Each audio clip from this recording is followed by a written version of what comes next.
Best Ball Breakfast is back, and boy, do we have some news to sift through. First, we had the Najee Harris stuff come to light. Then we have the Quinshon Judkins news over the weekend. And then right before we're about to go live here on Monday, we learn that our guy Jauan Jennings, one of my most clicked wide receivers on the Dog app, is requesting a new contract. So we will see where some of these prices settle today. We're, of course, going to have a solo draft. We then have Kerrane, Leone in batting cleanup today. Our special guest, ESPN's Bill Barnwell. Going to be a great show. I'm Pete Overzet. This is Best Ball Breakfast. Let's roll. It really isn't that hard, guys. You just go top two, win it, win it. Okay, I think we can be done here at running back. You only have 3 running backs. This roster is littered with game theory, arbitrage, exploits, and theoretic reasoning. Bro, light mode, my eyes, dude. I don't know. I prefer that move more in a time box contest. Bro, have you ever scrolled so far down that, like, there's no more names, bro? Don't do drugs, kids. Draft and drive instead. You can't have it both ways, dude. Quid pro quo. All right, GMs all around here. We're already off to the races. Now that we don't have 30-second clocks, it means 2 things. 1, we're going to have to make decisions much quicker here on stream. And then 2, it means that these drafts snap fill because we're not splitting liquidity across 2 different times. So I will continue to tip people off in the Discord when I hop in here, but it's tough. It's tough to get spots in these stream drafts. Although JGFC always finds a way. No one is better these days at getting in the stream drafts than JGFC batting out of the 8th hole today. I got the 111 here, and let me go ahead and check which draft number this is for me. Looks like Best Ball Mania 65. So we're going to be coming up on the halfway point by the end of the week, I would imagine here. Let me go ahead and update the ticker, draft number 65, and we will get back in this room. Last week's first draft was a wild one. That was the one where I went full high testosterone and started with 3 straight running backs. We'll see if this room leads me to do something similar or if we're going to have a little chill. And by a little chill, I mean, hey guys, you can take other positions other than wide receivers at the start of the draft. It is allowed. You're allowed to do that. Charlie, yeah, does the 20-second clocks affect BBB flow for you? Yeah, it just means we're going to have more time to talk after, right? Before and after, since we're going to end up having what? These will be max 30, 35-minute drafts. So it just means you guys get more yapping. I will say, though, you know what, Charlie? If this one rips, maybe we sneak in a second draft. Maybe that's what we start doing. Should we try to aim to get 2 solo drafts in before Leone swings by? Let's see where we're at by 10:30, because I think that might be the play. I think that's a really good suggestion, Charlie. Then we can get a second draft in. I can pick up my pace. So maybe we'll start to keep that as an option. It's just down to Pearsall that it's like, Kittle has already moved up because of, I think both everyone shouting from the mountaintops that he was a good pick, but also, hang on, I'm on the clock here. Jeez. Yeah, let's do Amon-Ra. We are juggling a lot this morning. But yes, no Cap Max saying Pearsall is going to be the kind of the last one standing as far as who can move up. CMC's already done his move. Kittle's already done his move. Now Kittle's going to fall. Let's see. Henry here at 14-1, Achane at 14-3. Let's go Achane. We did Henry last week at the start. Let's do a little Devon Achane and Amon-Ra St. Brown start here. Joshua, be honest, Pete. How many slow drafts for the little Dalmatian are in? You can see my active tab here, sir. Not a single slow draft. A lot of the haters and losers said, hey, Pete, you're going to capitulate. You're going to join slow draft hell. I have not a single slow draft yet for your boy this summer. We shall see. Maybe I get FOMO on a contest. Maybe one's about to fill and I give up. I will say I will certainly be getting my Dalmatian drafts in.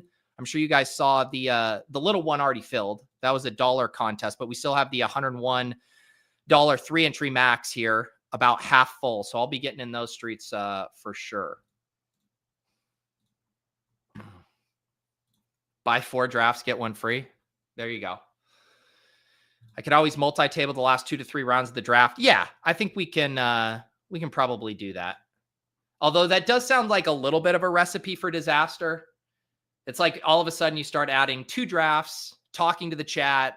Next thing you know, you've auto-drafted somebody you don't want on your team. Yeah, Brendan mentions Demarcus Robinson, kind of one of the long-lost wide receivers on the Niners. I guess the thing with him is the most likely thing that plays out, and again, I'm working off of reading 5 tweets this morning before going on air, but in general with these contract negotiations, and I don't know the exact particulars of the Jauan stuff other than I saw something where if the Niners let him walk, they get a comp pick. So they're not really incentivized to get anything done right now. But generally, these things get resolved, right? We did it, was it last year with the T. Higgins things? We all panic. And the most likely thing that happens is there isn't a holdout, there isn't a trade, and the valuations shouldn't have changed in our game. So the risk, I think it's fine wanting a discount on a guy like Jennings now, but I'd be worried about trying to capitalize on a player like Demarcus Robinson, who, if he doesn't get moved, then you are probably taking a 0 at the end of your draft. And there's just higher upside zeros you can take there. So I think it's a good thought. Keep a guy like that on the watch list on speed dial. But I don't know if we have to go there quite now, especially when there's guys like, who isn't Tutu Atwell, the Demarcus Robinson on the Rams with arguably a much clearer path to playing time. He's going to be on the field in 3 wide receiver sets. Like, you don't need anything to happen in the way you would for Demarcus Robinson for him to be fantasy relevant. So I just feel like you can make that pick without the downside risk. But apparently I might be alone with this take, because now we got Paul in the chat saying Demarcus Robinson to the moon. Holy shit. Shady Advice comes on after dark. He said he was running hot in MLB. I didn't know that he was running this hot. 50 gifted memberships from the top rope. Shady Advice. Thank you very much, sir. Very kind of you.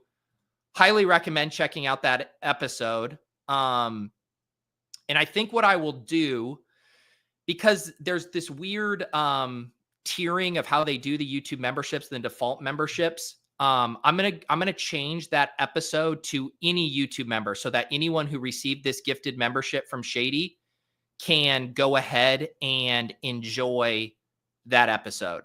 I'm going to take Josh Allen here. I was just reviewing the board. I have not ended up with a lot of Josh Allen this year. He slips a little bit past ADP. Let's go ahead and grab a Josh Allen share. So we start Amon-Ra St. Brown, Devon Achane, Josh Allen. We got 20-second clocks.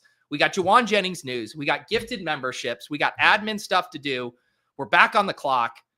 Going to have to stay sharp this morning. Yeah, let's go ahead and do Kyren as well. We'll just scoop up the value here and grab Kyren at pick 38. Kyren Williams falling to pick 4-2. We start Josh Allen, Devon Achane, Kyren Williams, and Amon-Ra. And thank you again to Shady Advice. Like I said, I had him on After Dark. I think I had it set for best ball value hounds and higher, but I'm going to make a note after this episode, after this show, I will change that to all YouTube members. And that way, any of the 50 members who receive Shady's gift will be able to go check out that episode. We had a kind of a wide ranging conversation. We talked, about macro stuff, the opportunity cost for Shady working on best ball tools with, other things he could be working on. We talked about the best ball landscape right now, how the sims at LegUp work. We had lots of kind of deep dive questions into that. We talked about the Eliminator video that I put out, got a lot of good feedback on that episode. So if you are a new member, definitely take advantage of watching that. Thank you again, Shady. Very much appreciated. Shady says, I owe the community these from Deposit Kingdom win last year. Enjoy, folks. Yes, Shady did also win a Deposit Kingdom tournament naturally.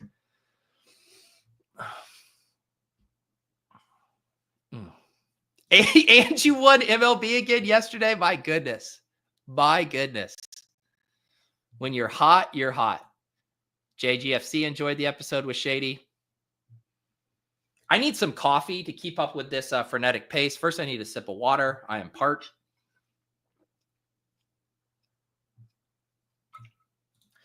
Yeah, everyone wants to talk about the Judkins stuff. I did see a screenshot that apparently, and again, it changes. I don't know how much this changes things, but that the report that had been filed from him, that it had actually taken place like a week or so previously than when the actual misdemeanor was filed. I'm messing up the legal language. Apologies.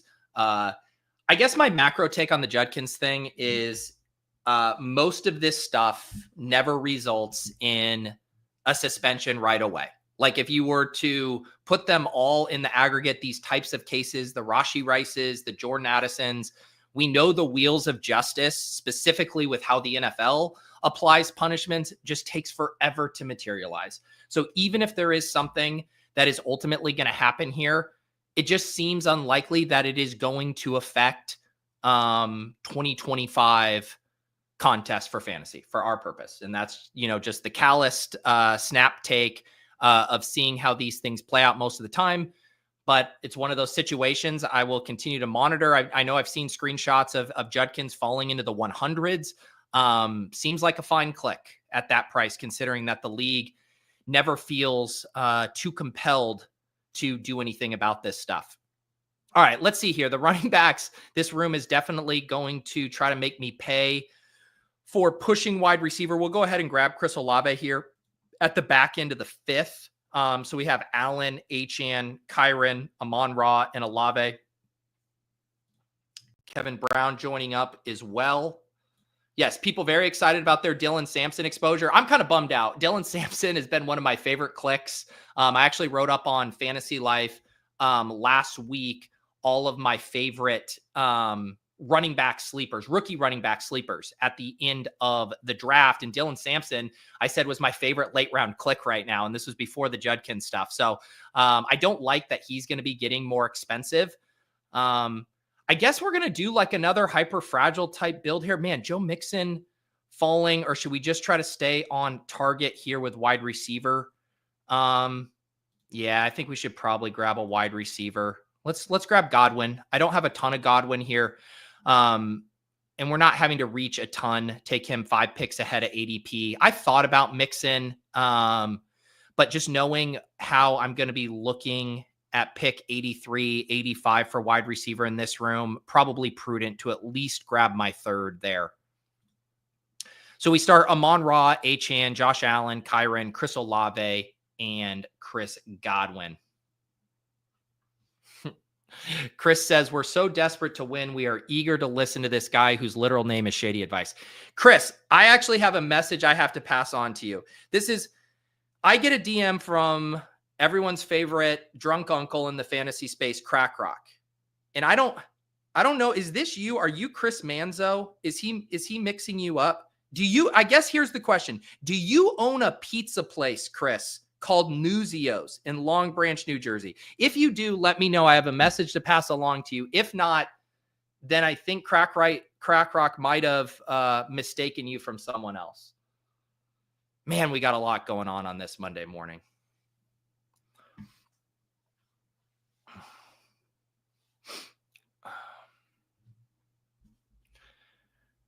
Copy paste dates. This is the thing about the internet. He's referencing a video. That was a Ray Rice video that was circulated. It's a pretty scary time to be alive on the internet, because that's not even an AI deepfake. It's like a 10-year-old video there. Let's see here. Yeah, this is the thing that's kind of disgusting about it, is like two things can be true, right? We're playing a fantasy sport. Like Judkins can be a piece of shit. Like that can totally be true.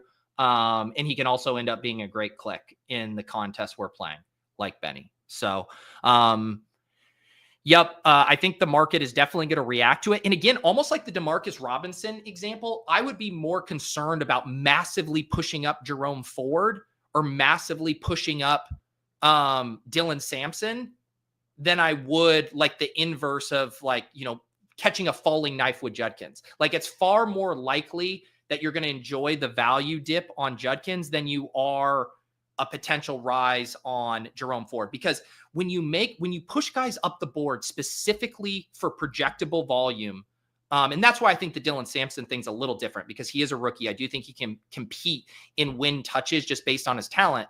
But in the case of Jerome Ford, you are pushing him up because of projectable volume. and it's guesswork. Like, it's complete guesswork. One, it's saying he's like even good enough to earn that work. But two, then you're banking on Judkins being suspended. You're banking on him being suspended for what? A lot of the season for that to work out. Who cares if Jerome Ford gets a little extra work at the beginning of the season? So those are the kind of picks that I would be pretty cautious with vaulting up just because you read the news. All right, we are about to be back on the clock here. Man, we can barely get like a single conversation in before we have to pick each of these times here. All right, Josh Downs here seems great. Let's take Josh Downs right at ADP. Maybe that would have been a case to go Mixon, and then we would be 3 running backs, 3 wide receivers. But I think this works out decently here. So the team so far, Josh Allen. We missed out on Shakir by 2 picks, kind of a bummer, but whatever, we'll live with that. There's still plenty of options for stacking Allen. Devon Achane, Kyren, Amon-Ra, Olave, Godwin, Downs. Always interesting here to think, do you pull the trigger on Igbuka? Very unlikely Baker comes all the way back. You're generally dealing with the Evans drafter here behind you who's not going to let him pass twice. Maybe we go with Darnell Mooney here. We do have a couple of correlations. He plays obviously opposite Kyren in week 17 and then opposite Godwin in week 15 there. Shout out to the draft caddy here showing me the number of correlations. And so, yeah, we'll grab Darnell Mooney here as our 5th running back. And I'm pretty sure it was like 4 rounds ago I said I was going to pour coffee. So maybe let's do that now.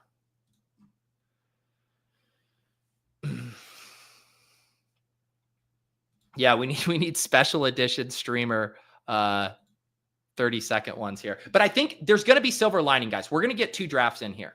I mean, we are already just about halfway done in 18 minutes. So we're going to be able to get a couple drafts in, which will be good for my semi-closeted goal of streaming all 150 drafts. I still have not done any BBMs off stream or off camera. So this will help us stay on a better pace. But without further ado, what everyone's here for, they don't care about the news. They don't care about the draft. They don't care about game theory. They care about the fucking coffee.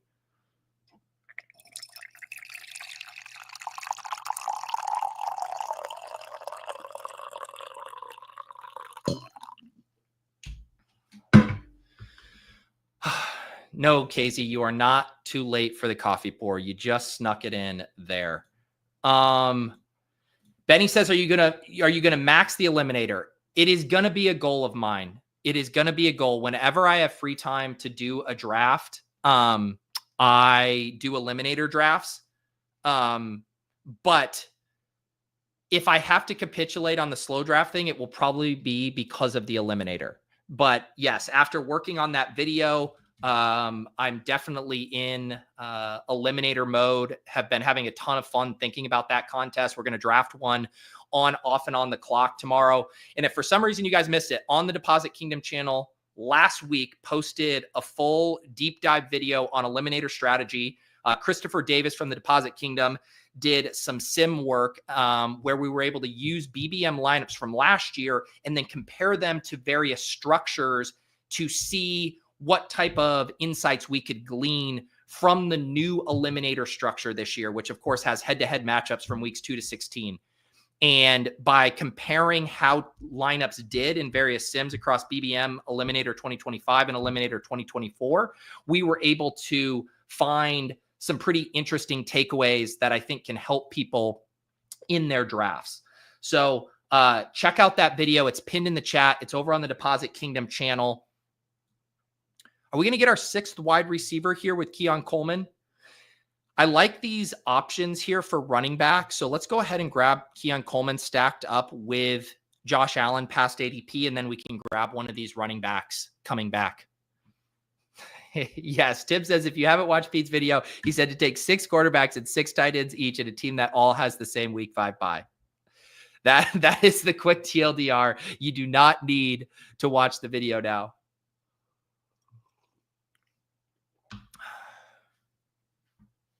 Appreciate that, guys. And again, huge hat tip to Christopher Davis. He doesn't have socials or things for me to promote. Just a plucky young lad in my DMs, equipped with some sims, having fun, messing around with the data, and giving me a huge head start on a video thanks to his data. So very much appreciated to Chris there. Let's go ahead and take Tyrone Tracy here. We'll just kind of do these light value hounds here. You know, Keon Coleman, 4 picks past ADP stacked up. Tyrone Tracy, 6 picks past ADP. Let's do a quick recap of this team because it is flying fast and furious. Josh Allen at quarterback, 3 running backs, Achane, Kyren Williams, and Tyrone Tracy. We got our 6 wide receivers, Amon-Ra St. Brown, Chris Olave, Chris Godwin, Josh Downs, Darnell Mooney, and Keon Coleman. I have not been able to get the people a rookie yet, which is pretty typical for these best ball breakfast drafts. Everyone takes the rookies from me. I thought maybe I could get Scatabo coming back here, but he did not. Let's do a quick price check on some of the players in the news here. So Amarian Hampton goes pick 40. I think the Amarian Hampton bet is clearly a better bet now. I think there's legit ambiguity about Najee's health. Them just saying they expect him to be ready for the start of the season, I think really opens up the range of outcomes there. Amarian Hampton was already an awesome click in the 4th round. Now getting him, you know, even at pick 40, I can't complain with that at all. Let's see where else. We had Jauan Jennings still go up pick 58. So no discount here. If anything, he went ahead of ADP in this slightly wide receiver heavy room. And then where did Judkins go? Judkins went, why can't I find him? There he is. He went at pick 78. So not a huge discount on him. You did see Montgomery and DeAndre Swift go ahead of him. Judkins goes at pick 78 in the middle of the 7th round. Pretty wide range of where you'll see Judkins in drafts right now. Like I said, I saw some screenshots of him in the early hundreds when the news first broke. But in this specific draft, he was not sliding, you know, past Brian Robinson. You know, he still went well ahead of Tony Pollard, well ahead of Aaron Jones. ETN in this draft went at 92. Jordan Mason went at 95. Casey says, I thought you switched to cold brew. You okay? What's going on? You know what? We have cold brew in the house. I've been doing some cold brew, but Lauren really likes hot coffee. And so she continues to make it. And the thing that was going to push me over the edge was if I was doing cold brew and then at the last minute had to go make the hot coffee, but Lauren's been making it for herself anyway. So then I'm like, all right, I'll just take what's ever left over in your pot. But yes, there might come a morning. I just had to brace everyone for the fact that the cold brew pour might be coming. But yes, so far that was an empty threat. Let's see, just do a quick check-in for quarterback stuff. I mean, with Josh Allen, we have plenty of options. Jared Goff is off the board for Amon-Ra. Olave, Shuck is free. Chris Godwin, Baker's gone. Josh Downs, you know, the 2 Colts quarterbacks are free. Mooney, Penix is an option there.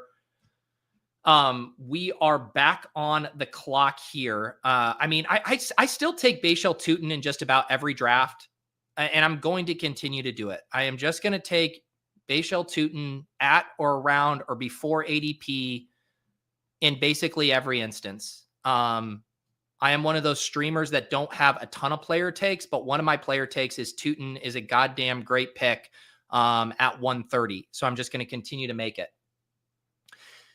Maybe this would have been a time I could have shown a little bit of humility and grabbed Ray Davis. I still could do Ray Davis here. I also have Kincaid.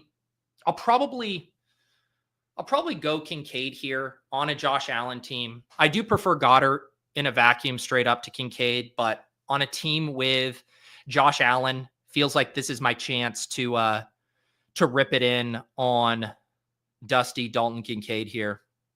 And Ray Davis goes. So that makes that decision easy. We grab Dalton Kincaid, and now we have the double stack, the cheap double stack with Josh Allen. Coleman at pick 107, Kincaid at pick 134.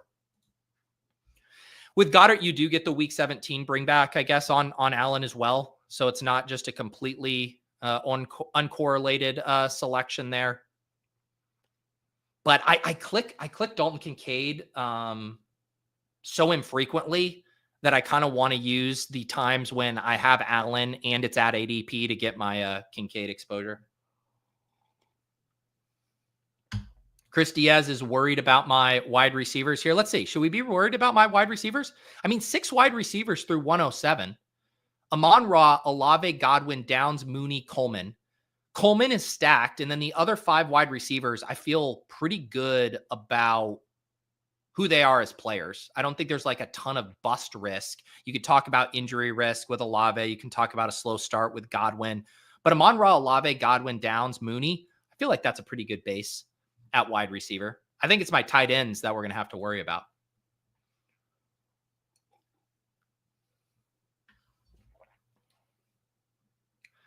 Michael says Tootin and Ray Davis feel like the most likely 2 running backs to smash in this range. Yeah, you know what? We had a conversation about Ray Davis when we were on the clock. We did over on Ship Chasing our first high stakes managed league draft. And I think I was a little higher on Ray Davis than those guys, but they made some pretty good points about, obviously the exciting thing about Tootin is, one, it's a mystery box rookie. Like, he could just be really fucking good, but we also have the ambiguity of that backfield. Like, someone can win that job straight up without an injury. We know Ray Davis is going to need an injury or something to happen to James Cook for him to be like a league winning smash. I do think Ray Davis can have standalone value in that backfield. We saw him get used as a complement, has a pretty, versatile skill set. I could see them using him occasionally at the goal line and third down. But I think like total smash, he's a little bit more like a Trey Benson in that he needs an injury. Whereas with Tootin, I think he can just win that backfield outright without an injury. So to me, that's why I'm always going to break the tie to Tootin there. But I certainly see the case for it.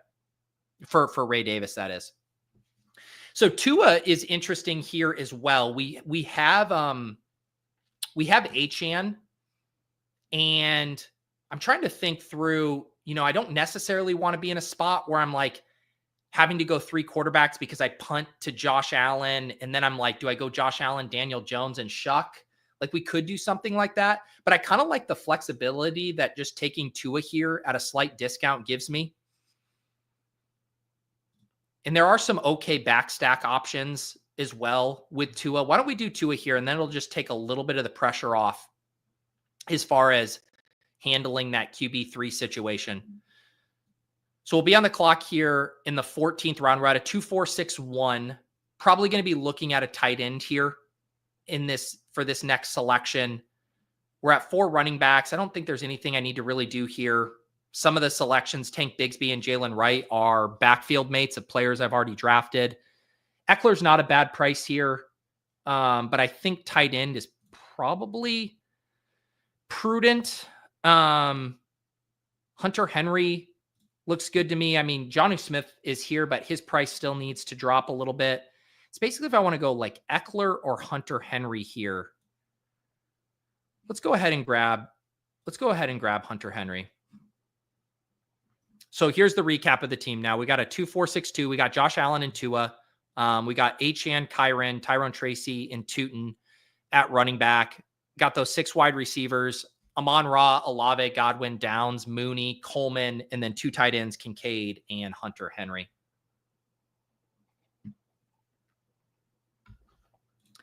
Yeah, no cap mentioning Garendo in this range. I think it's a pretty good range. I mean, if we go back to the draft board here, this is like some of the massive contingent upside range. Ray Davis, Isaac Garendo, Trey Benson, Tyler Algier, like that pocket there, like all of those guys are 1 injury away from being, projecting as top 12, top 15 running backs on a weekly basis.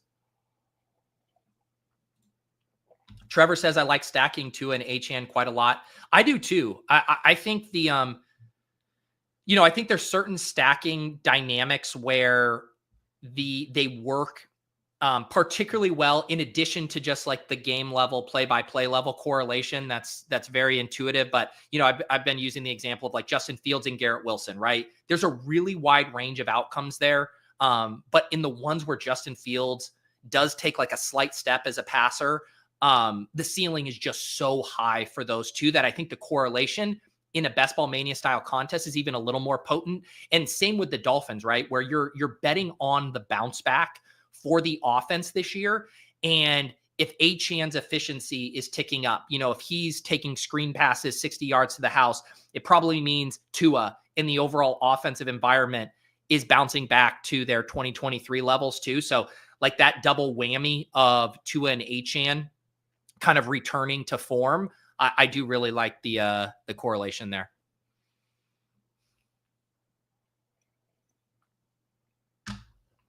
Okay. So 2-4-6-2, we're in good shape at every position here. There's nothing that I feel way behind the 8 ball on.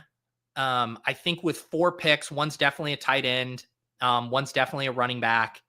And then this could easily be a 2 quarterback build. But again, I think with Shuck, with the 2 Colts quarterbacks, I wouldn't be surprised if I tack on a third, even with Josh Allen. And then I can get people in the comments saying, why would you take a third quarterback with Josh Allen? And then we can have that conversation all over again. I can't wait. I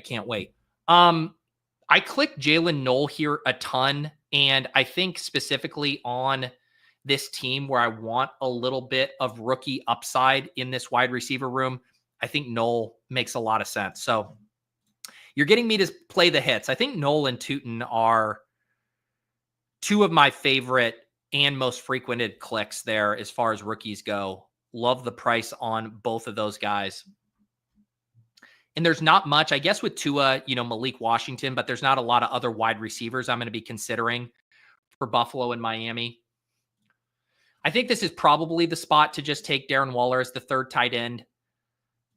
When the Waller stuff broke, I said, I'm like, how am I going to click this guy? It just seems so dusty, so unlikely to hit.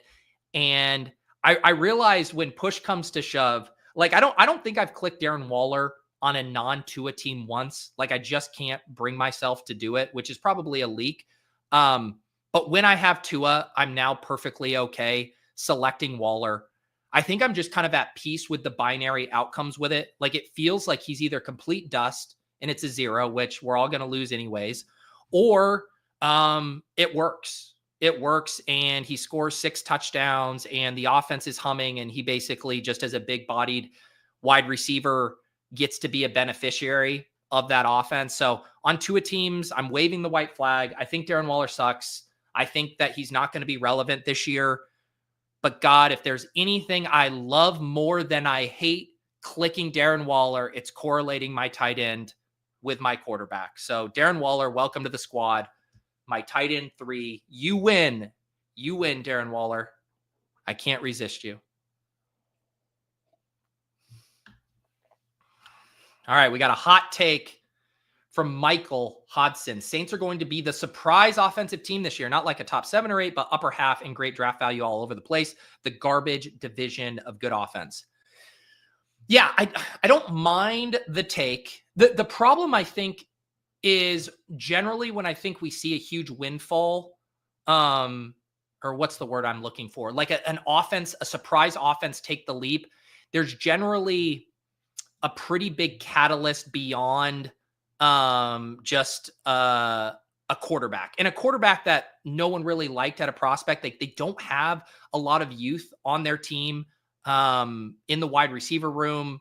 Their running backs are old. It's easier for me to see a leap for a team like the Panthers, who you have year 3 Bryce Young, a ton of year 2 guys, a new rookie. Even like the Commanders last year, I guess they were a fairly old team, but then you have Jaden Daniels, who was taken very high in the draft, like a transformational type of prospect. Even Bo Nix, I guess the Denver would be the closest comp for kind of a transformation. So I guess if Tyler Shuck is Bo Nix, then that can work out. Let's go ahead and take DJ Giddens here. We have a Colts bet with Josh Downs. We need a 5th running back. I still like Giddens a lot here. I think he's a good 5th running back. And then we have one more pick here where we can basically splash around probably a 3rd quarterback or a 6th running back. Here's what we're going to do. We're going to hop in another draft right now to see if we can squeeze one in. 11 people. There you go, alerts. I know I did it on screen first. But there you go. I'm going to see if I can get it to the Discord people before the delay on the stream kicks in. There you go. All right, and now we are back on the clock for our 18th round pick. Yeah, I think we do Shuck or Jones. I think we go Jones here. We have a little bit more correlation as far as two teammates there. We also have the bring back with Tootin in week 17. So we can just play Olave as the one-off, and then we'll grab Daniel Jones. All right.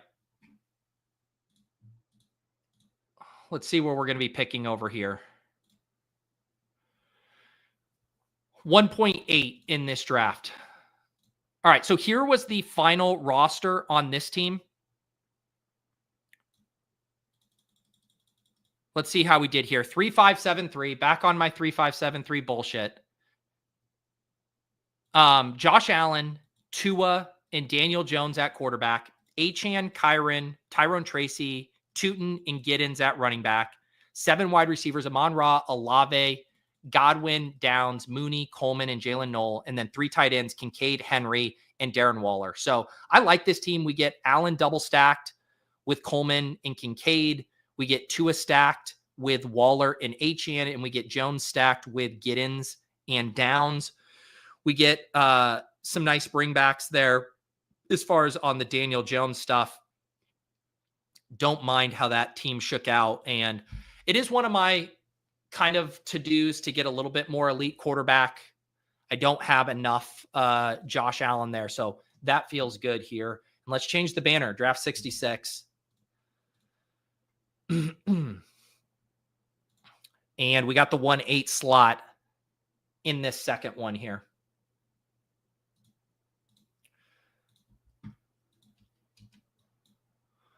All right, we are on the clock. We can grab CMC here at 1-8. Been playing the first round pretty straight and on the straight and narrow there as far as by ADP. I do love Malik Neighbors, so always tough letting him go. But we'll start this team with McCaffrey. And let me make sure we get this draft board up here as we quickly transition to this next draft. I do want to, I want to drop this article in from last week, though. I had a lot of fun putting this together on Fantasy Life. I basically went through every rookie running back with an ADP after 190 and kind of did an overview looking at their draft capital, the supermodel rating from Dwayne, which was kind of a good anchoring thing as far as remembering, you know, who these guys are as prospects. I pulled in some coach speak, and then kind of an action item as well as sharing my current exposure to each of them. Let's see here. Drake London and AJ Brown. Yeah, we can grab Drake London here. So we start Christian McCaffrey and Drake London from the 8 hole. But yeah, this was an informative exercise for me. You know, some of these guys still kind of end up on my watch list. You know, I'm not really selecting Kyle Monangai, Ja'Cory Krosky Merritt, but then some of them, you know, this exercise made me want to take more Taj Brooks. It made me want to take more Trevor Etienne as well, looking at his supermodel rating relative to the ADP of some of these other guys. I think he's in the conversation there, but yeah, I enjoyed putting that together. I think it'll kind of help recenter you on how to think about these rookie running backs and get you ready to pounce too when we start to hear news on these guys as well. I am not clicking Monangai right now. Let's see. He had one of the worst model ratings of anyone. Like a lot of the guys we're looking at, you know, Dylan Sampson, you know, even Brashard Smith, 65, Dylan Sampson, 69, Taj Brooks, 63. His supermodel rating was 58, 7th round draft capital. If we continue to get really positive news on him, I will be on board. But until we get confirmation that he's ahead of Roshan, I don't want to really fuck with Monangai.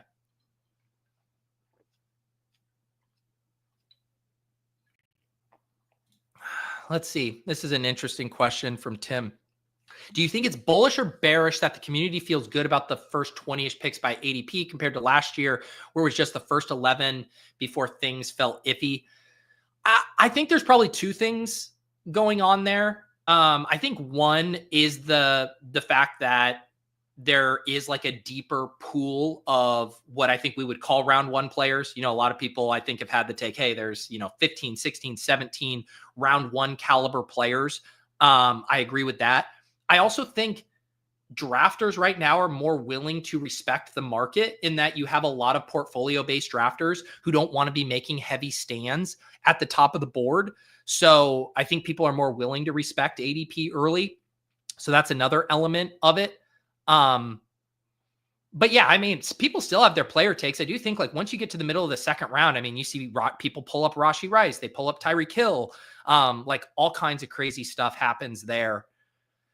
Let's see. So last draft we did Josh Allen. I don't mind this price, but I don't really want to just draft another Josh Allen team back to back.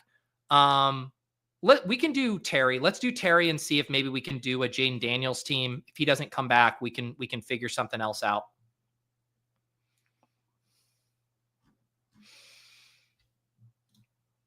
JGFC says the Niners beat, saying Jauan is going to report to camp and not hold out. Yeah, I mean, these guys have so little leverage ultimately. So they put it out there that they want a new contract. It's really like the only leverage that they can muster of just being like, hey, I might do this. Let's talk.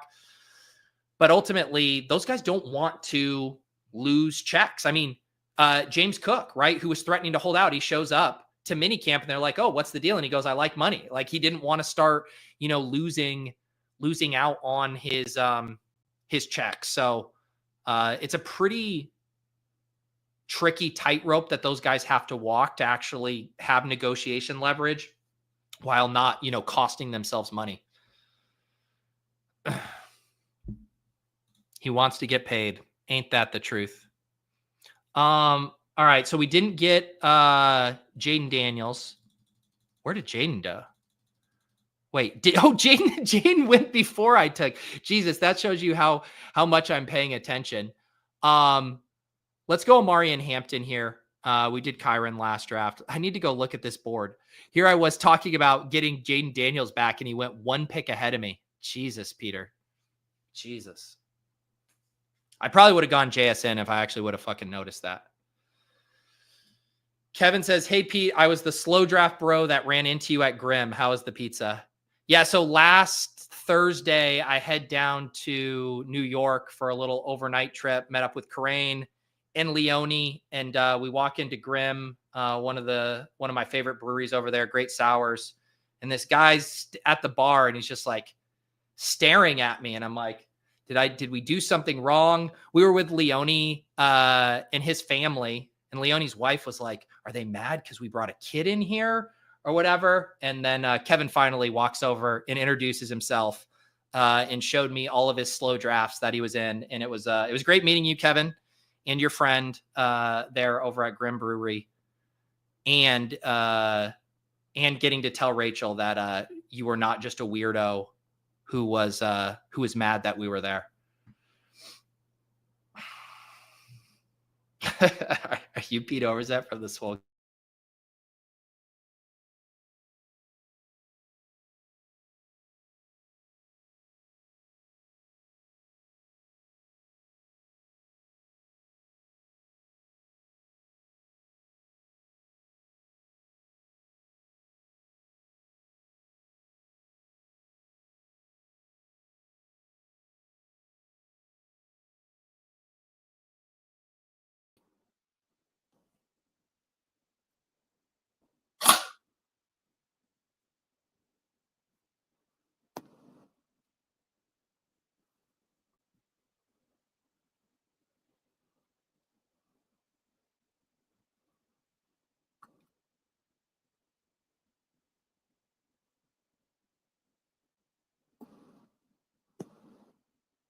All right, my computer crashed there. So we're going to try to get this back up and rolling here in a sec.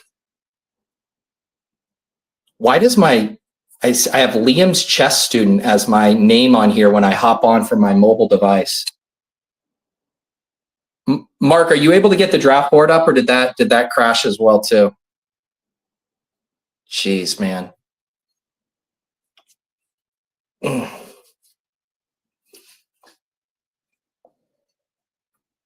This is going to be the true test of how much I trust ADP to see whatever I get timed out. I guess I had the decision to go make my pick right now. I'm on the clock at pick 56, but I decided to leave the camera up here while I restart my computer. I'm probably going to end up, who am I going to end up with at pick 56? My guess is Jauan Jennings. Or not Jauan Jennings, it's probably Joe Mixon. Joe Mixon is the guy who's just always fucking there. I guess I could get my laptop to make this pick.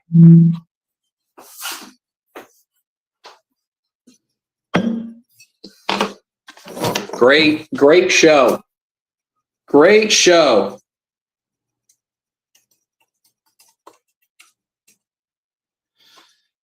Oh God, now it says working on updates on my computer. What a bad beat this morning. This is what I get for trying to squeeze in 2 drafts.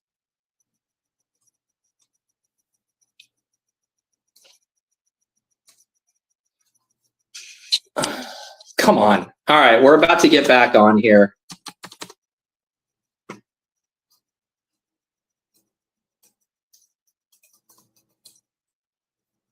Let's see. Let's see.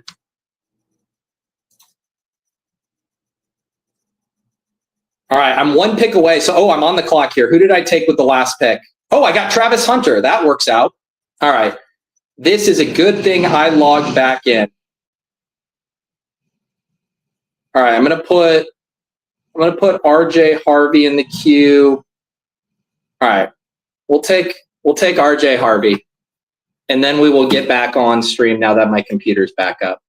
Do you want to restore the pages? Yes, Google. I would like you to restore the pages that you.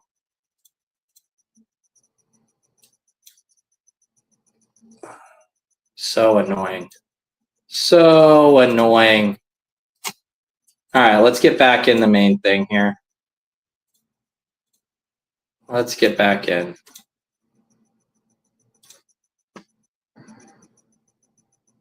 All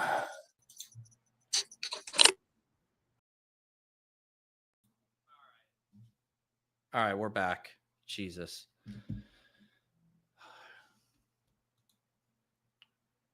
Thank you, producer Mark, for getting my video back up there during my point of panic.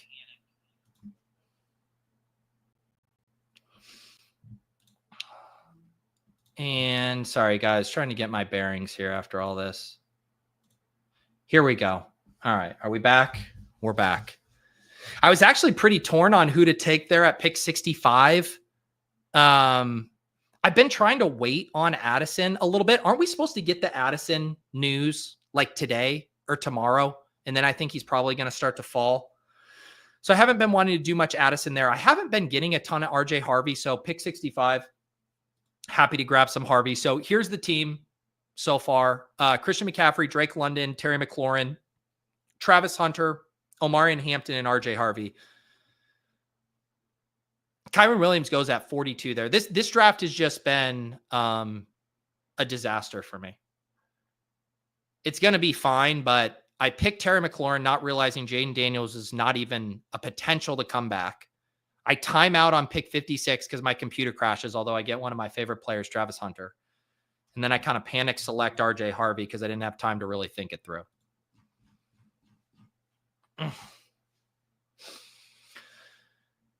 If Addison doesn't get a suspension, doesn't he get a massive rise? I don't think massive rise, honestly. I mean, there's so much resistance here at the 5-6 turn. I guess now Jauan is going to be falling back a little bit, so he could certainly jump Jauan. He can jump Judy and Olave. He can jump Rome, but I don't think he's getting much higher than like pick 57 or 58. All right, let's see here. Yeah, let's go ahead and grab Matthew Golden here at pick 80. We'll get, this is my, I don't often get super rookie heavy teams here in my solo drafts, but we're getting one today. We now have 4 rookies, Hampton and RJ Harvey, Hunter and Matthew Golden. Definitely don't mind this team getting some young guns going. Where would I take Quinshon Judkins now? I definitely want a little bit of a discount. But I think here in the mid 8th round, I'm content to pull the trigger. I don't know if I would do it on this team specifically where I'm so rookie heavy. What's his ADP right now? ADP 77. Yeah, I mean, I think he's a fine pick in this range.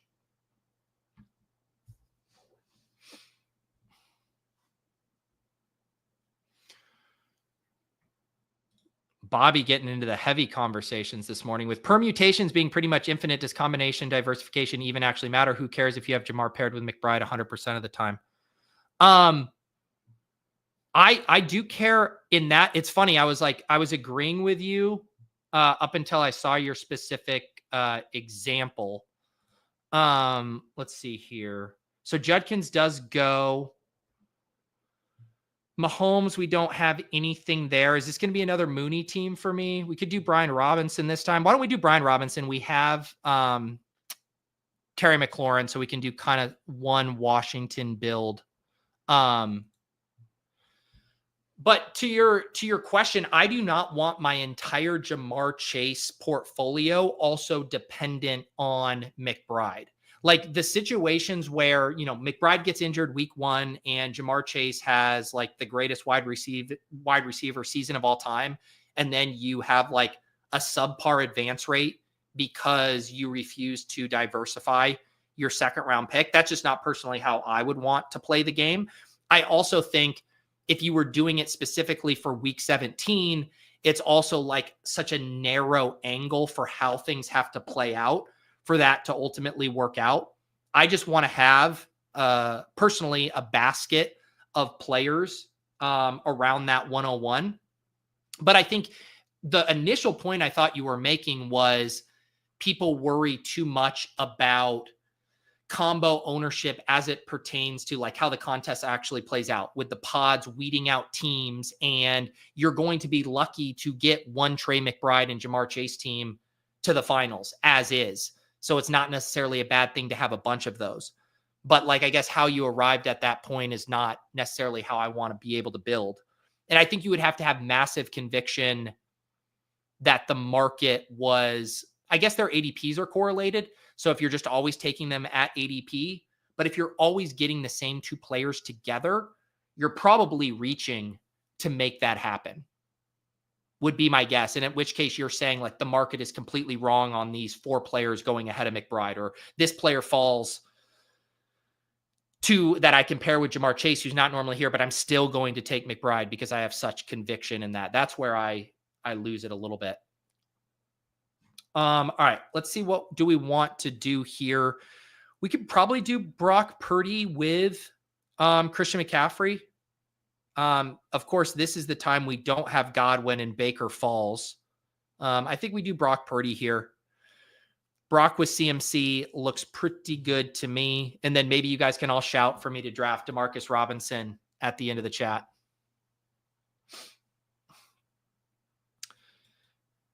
Yes, where are my bye week bros at? Are we worried about my Christian McCaffrey followed by 3 week 12 buys? Omari and Hampton, RJ Harvey, Brian Robinson. I will say, if you guys haven't had a chance to watch the Eliminator video, if you're bye week bros, you'll have a lot of fun with that Eliminator contest because the bye weeks become pretty interesting in that contest. Now we have Jacob Cowing stands here. Man, Jacob Cowing was a good prospect. He was prolific at what was he, Arizona? Didn't he even outproduce Tet one of those years? I forget what it was, but he was a baller. All right, what do we want to do here at pick 113? Kelsey's the faller, and we don't have a tight end. Now, I always have deja vu back to other episodes. I think it was it on Best Ball Breakfast when I took Travis Kelce at 113 and people still told me I was drafting him at his ceiling? But yes, I'm going to take Travis Kelce here at pick 113.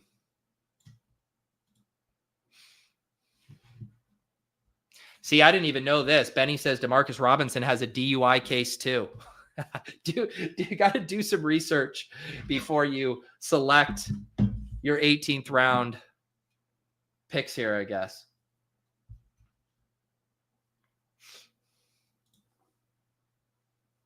Oh, yes. And now we're getting Jordan Watkins over Cowing. This is the progression of one-upsmanship with Galbrain 18th round selections.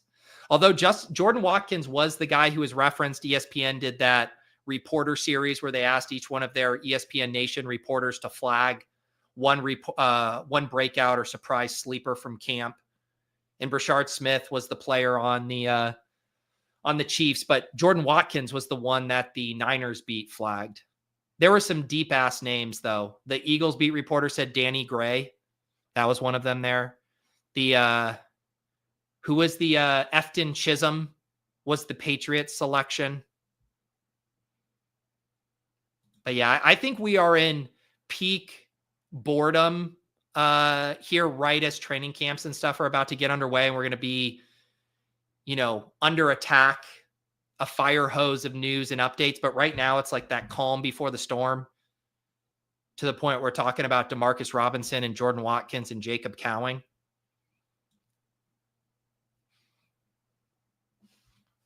Man, this is honestly like, if the Niners did bring in Keenan, and it would be like, it'd be the perfect spot for him too. If he just wants to go somewhere, be on a team that's going to make the playoffs, have some success. He gets to be back in California, have a decent quarterback. He's who the Niners brass should mention when they talk to Jauan Jennings' agent. Like, that conversation should be as quick as, hey, Jauan, we got Keenan Allen here on speed dial. He's ready to sign for the veteran minimum and do exactly what you do for us. And then Jauan Jennings just hangs up the phone and shows up at camp.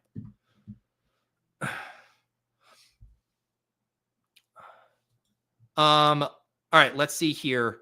About to pick at 128. I think this is going to be Trevor Lawrence for me. We can do Trevor Lawrence with Travis Hunter. I think that looks good.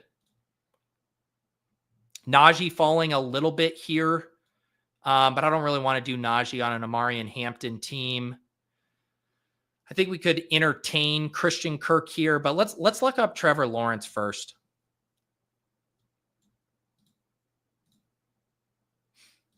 Yeah.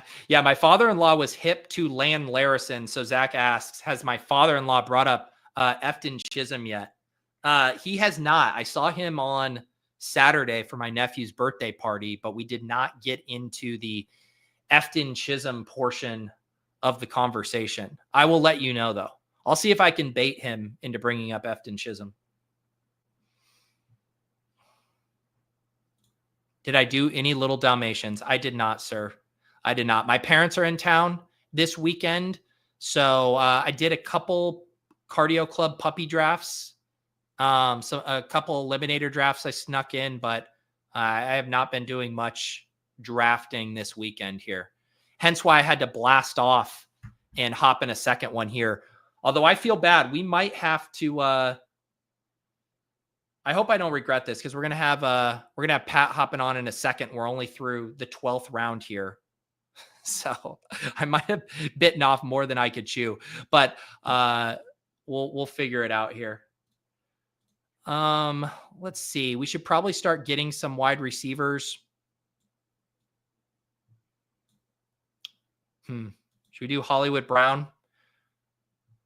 We have Travis Kelce. We need some wide receivers. I don't often take Hollywood Brown, but as our wide receiver 5 here, probably not the worst click in the board.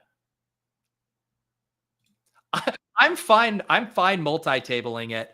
I just, I got to respect having a guest here.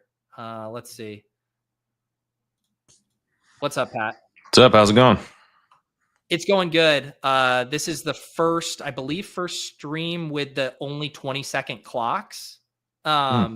So I finished my first draft by 10:30. So it's like I could vamp for 30 minutes, or I could just hop in another draft. So I am here in the 13th round. So we'll multi-table. The Sidekick can help us as well. But how are you doing? Doing good, yeah. Just sent out an announcement that we have a new perk for Sidekick subs. You can get a $20 DraftKings bonus ticket to their Best Ball Millionaire if you have a current Sidekick sub. If you're trialing, you got to complete the trial. But yeah, anyone who's signed up for the Sidekick, you can fill out a form on Legendary Upside, legendaryupside.com/perks, and yeah, get a bonus ticket from DraftKings. There you go. Let's see here. Yes, Pat, our friend Kevin, who bumped into us, he was in the chat earlier, says, I was the slow draft bro that ran into you at Grimm. How was the pizza? So he found his way to Best Ball Breakfast here. Yeah, Kevin, I mean, it was a good team. It was one of those things, someone's asking advice, or like, hey, what do you think I should do here? The team was sick, and it was obvious we should take. So I think Kevin might just wanted to show us a cool team. Yeah, yeah, that was, I didn't even mention that part of the story. Yeah, before he left, he asked Pat and I for advice on exactly who to pick. I'm pretty sure it was Jake Ferguson, and we both said there's Jake no Ferguson other pick to make here other than Jake Ferguson. On a DAC double stay. It was a DAC. You'd either have the DAC double or triple after Ferguson. So yeah. All right. I am on the clock here. I need wide receivers, and then we'll switch over to the Sidekick here in a second. But Jaden Blue's the faller. We can do Jaden Blue as our final running back here. This team has a rookie theme. So here, I know the audio listeners have gotten a little lost. Brock Purdy, Trevor Lawrence at quarterback, CMC, Omarion Hampton, RJ Harvey, Brian Robinson, and Jaden Blue. 5 wide receivers, Drake London, Terry McLaurin, Travis Hunter, Matthew Golden, Hollywood Brown, and Travis Kelce at tight end. Pat, people do not want to take Travis Kelce. I just got him at pick 113 here. No one wants Travis Kelce. He's not a fun click, man. Yeah. He's not a fun click. I think he might be a pretty good click in certain spots, like at 113. Seems pretty good.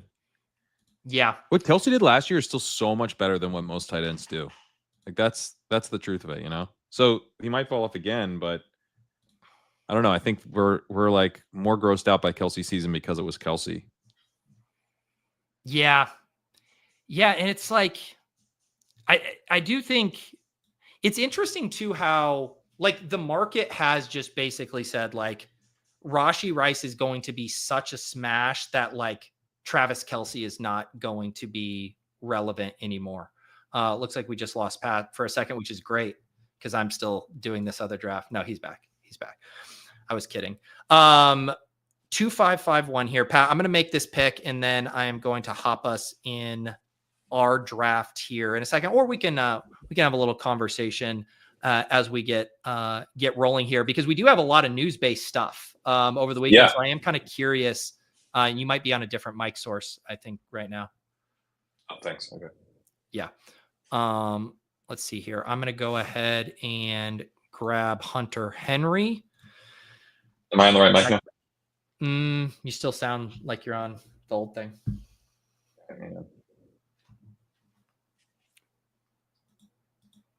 So we'll get Pat's take on some of the news when he gets back here. I'm at a 2552. Purdy, Lawrence, Christian McCaffrey, Omarion Hampton, RJ Harvey, Brian Robinson, Jaden Blue, Drake London, Terry McLaurin, Travis Hunter, Golden, Hollywood Brown, Kelce, Hunter. Need some more wide receivers here. Probably a third tight end. Do we have any other late quarterback options that make sense on this team? Not really right now. This could be like a team where you do an Anthony Richardson as the QB3. No, come on now. Yeah. But yeah, I was, so what kind of adjustments have you guys made? I see Dylan Sampson here getting pushed up. I assume you guys have pushed him up in the ranks. We pushed him up. I think his like his range of outcomes just gets better with the Judkins arrest. I think it's even if the arrest blows over, it's like, I don't know, in my mind, it kind of like creates like a little bit of a tighter gap from draft capital or something. Like it's harder for me to imagine, Judkins just like running away with things now. Which definitely helps Sampson. So, and then there's obviously scenarios where he does get suspended, which is huge for Sampson. Yeah, Pat, I still think you're on. You're not. I can hear you, but it doesn't sound like your normal quality mic. So StreamYard's been switching me. Oh, there you go. Now okay. You're good. Okay. Yeah, I agree with that take because I mean, I've been on the side that I'm like, I think it's like closer than the ADPs would indicate between Sampson and Judkins. And now you just have another thing that brings in more ambiguity that makes the coaches view these guys more similarly than even their draft capital gap would suggest. Exactly. Yeah. All right, I'm going to grab Wan'Dale Robinson here unless I get sniped. And then, yeah. So did you guys, cause people were asking like good value on, for Judkins now, he's been kind of going in the mid 8th round on the first 2 drafts I've done here today. Where did you guys have him? So we have him at 87, which is exactly where he went in this draft. Yep. And yeah, I mean, I think he might come up honestly from there, but it's sort of, it's a little murky right now. Yeah. But that seems like the spot. I mean, we were pretty high on Judkins, at that 6-7 turn. So for now, I feel like play it a little safe, but once you get to the 8th, it's kind of like, all right, he's still a 2nd round pick. He's probably not going to get suspended. So, I mean, the way these things tend to go, and he's kind of worth taking the risk at that point. But we also, if you haven't drafted as much, I mean, I think you could argue he should even go a little bit ahead of that, but you probably have a decent bag if you're LegUp sub. Yeah. And it's also like, if you really want to get into the soft sciences of it, it's like this organization, or maybe not because Deshaun Watson is still apparently in the locker room, but you'd have to think they're trying to distance themselves from these kind of stories and these kind of things. Like, do you want the new face of your running back room to be this guy who's already had an incident, or, maybe somebody else, but who knows? Maybe the Browns just don't give a fuck. I mean, it kind of seems like they don't give a fuck,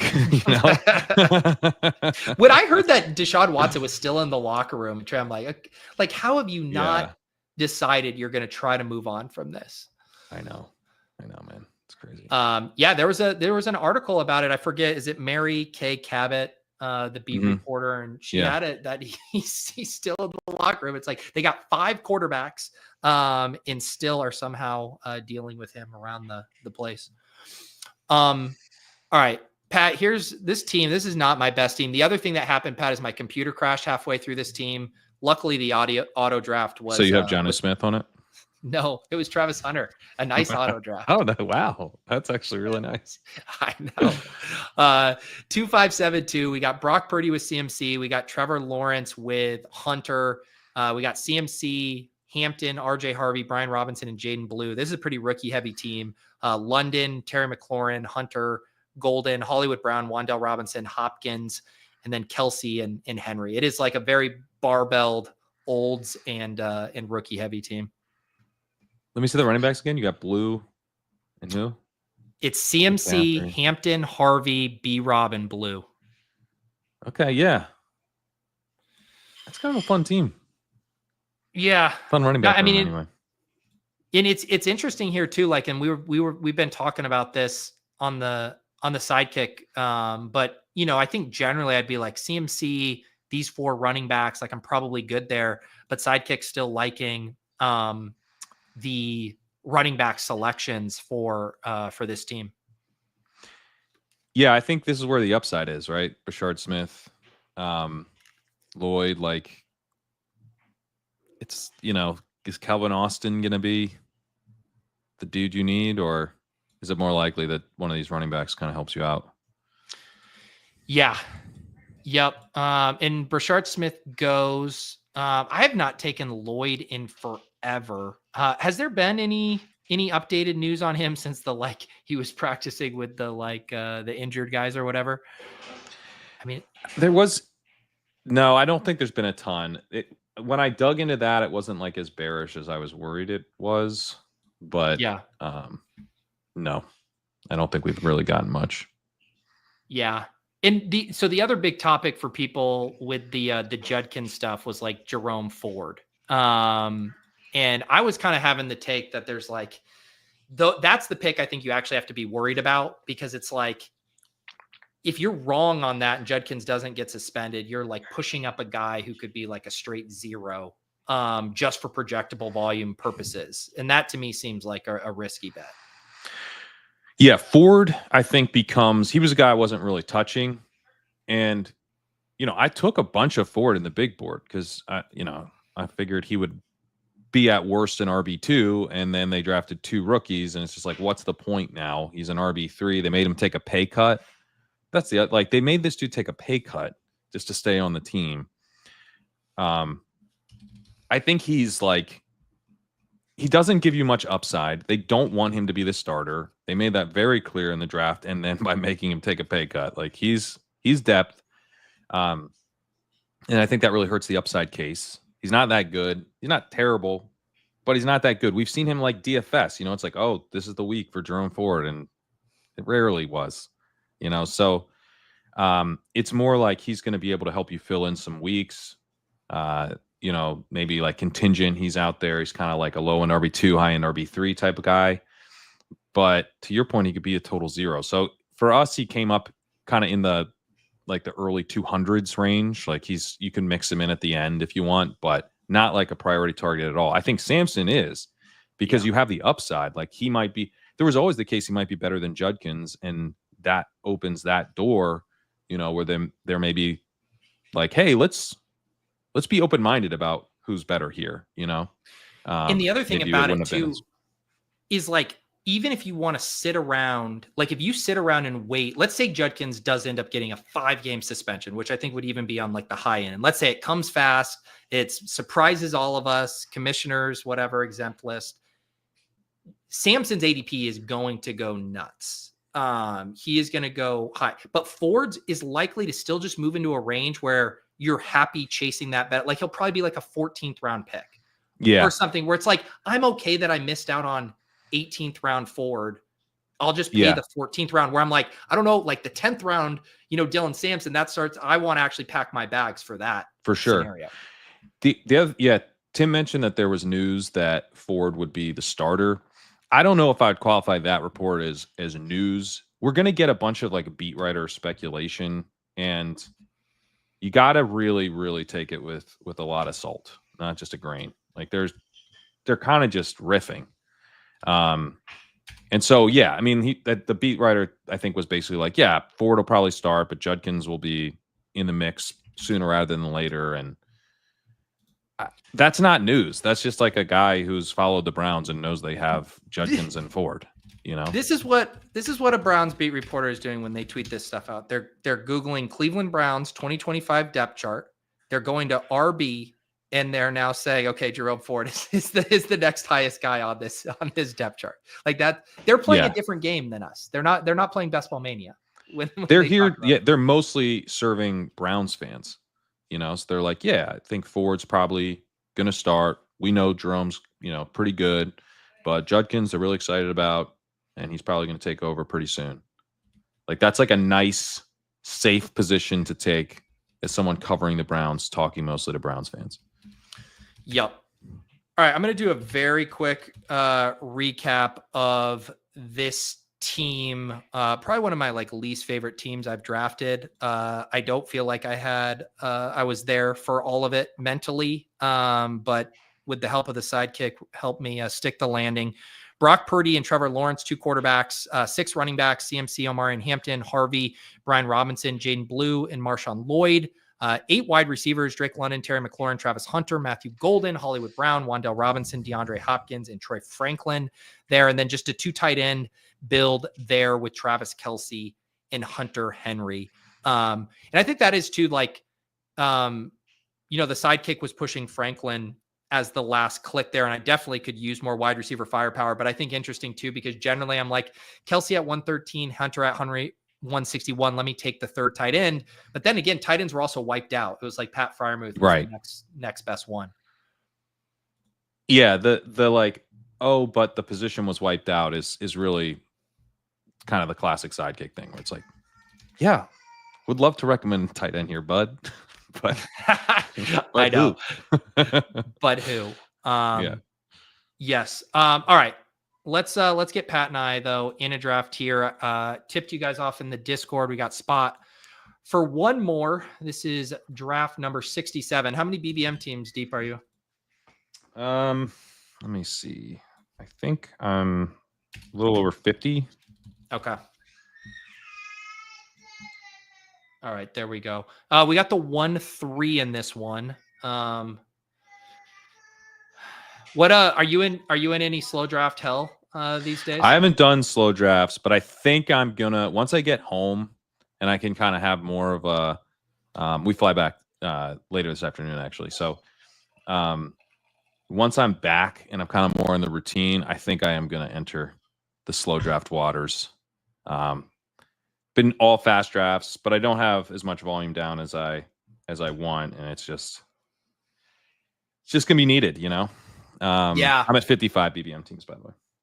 Nice. Yeah, so you got some catching up to do. I do think with the 20-second clocks, like maybe next week too, like there's a chance we might even be able to sneak into, not today because I had my other one bleeding in, but we might be able to start doubling up with these 20-second ones.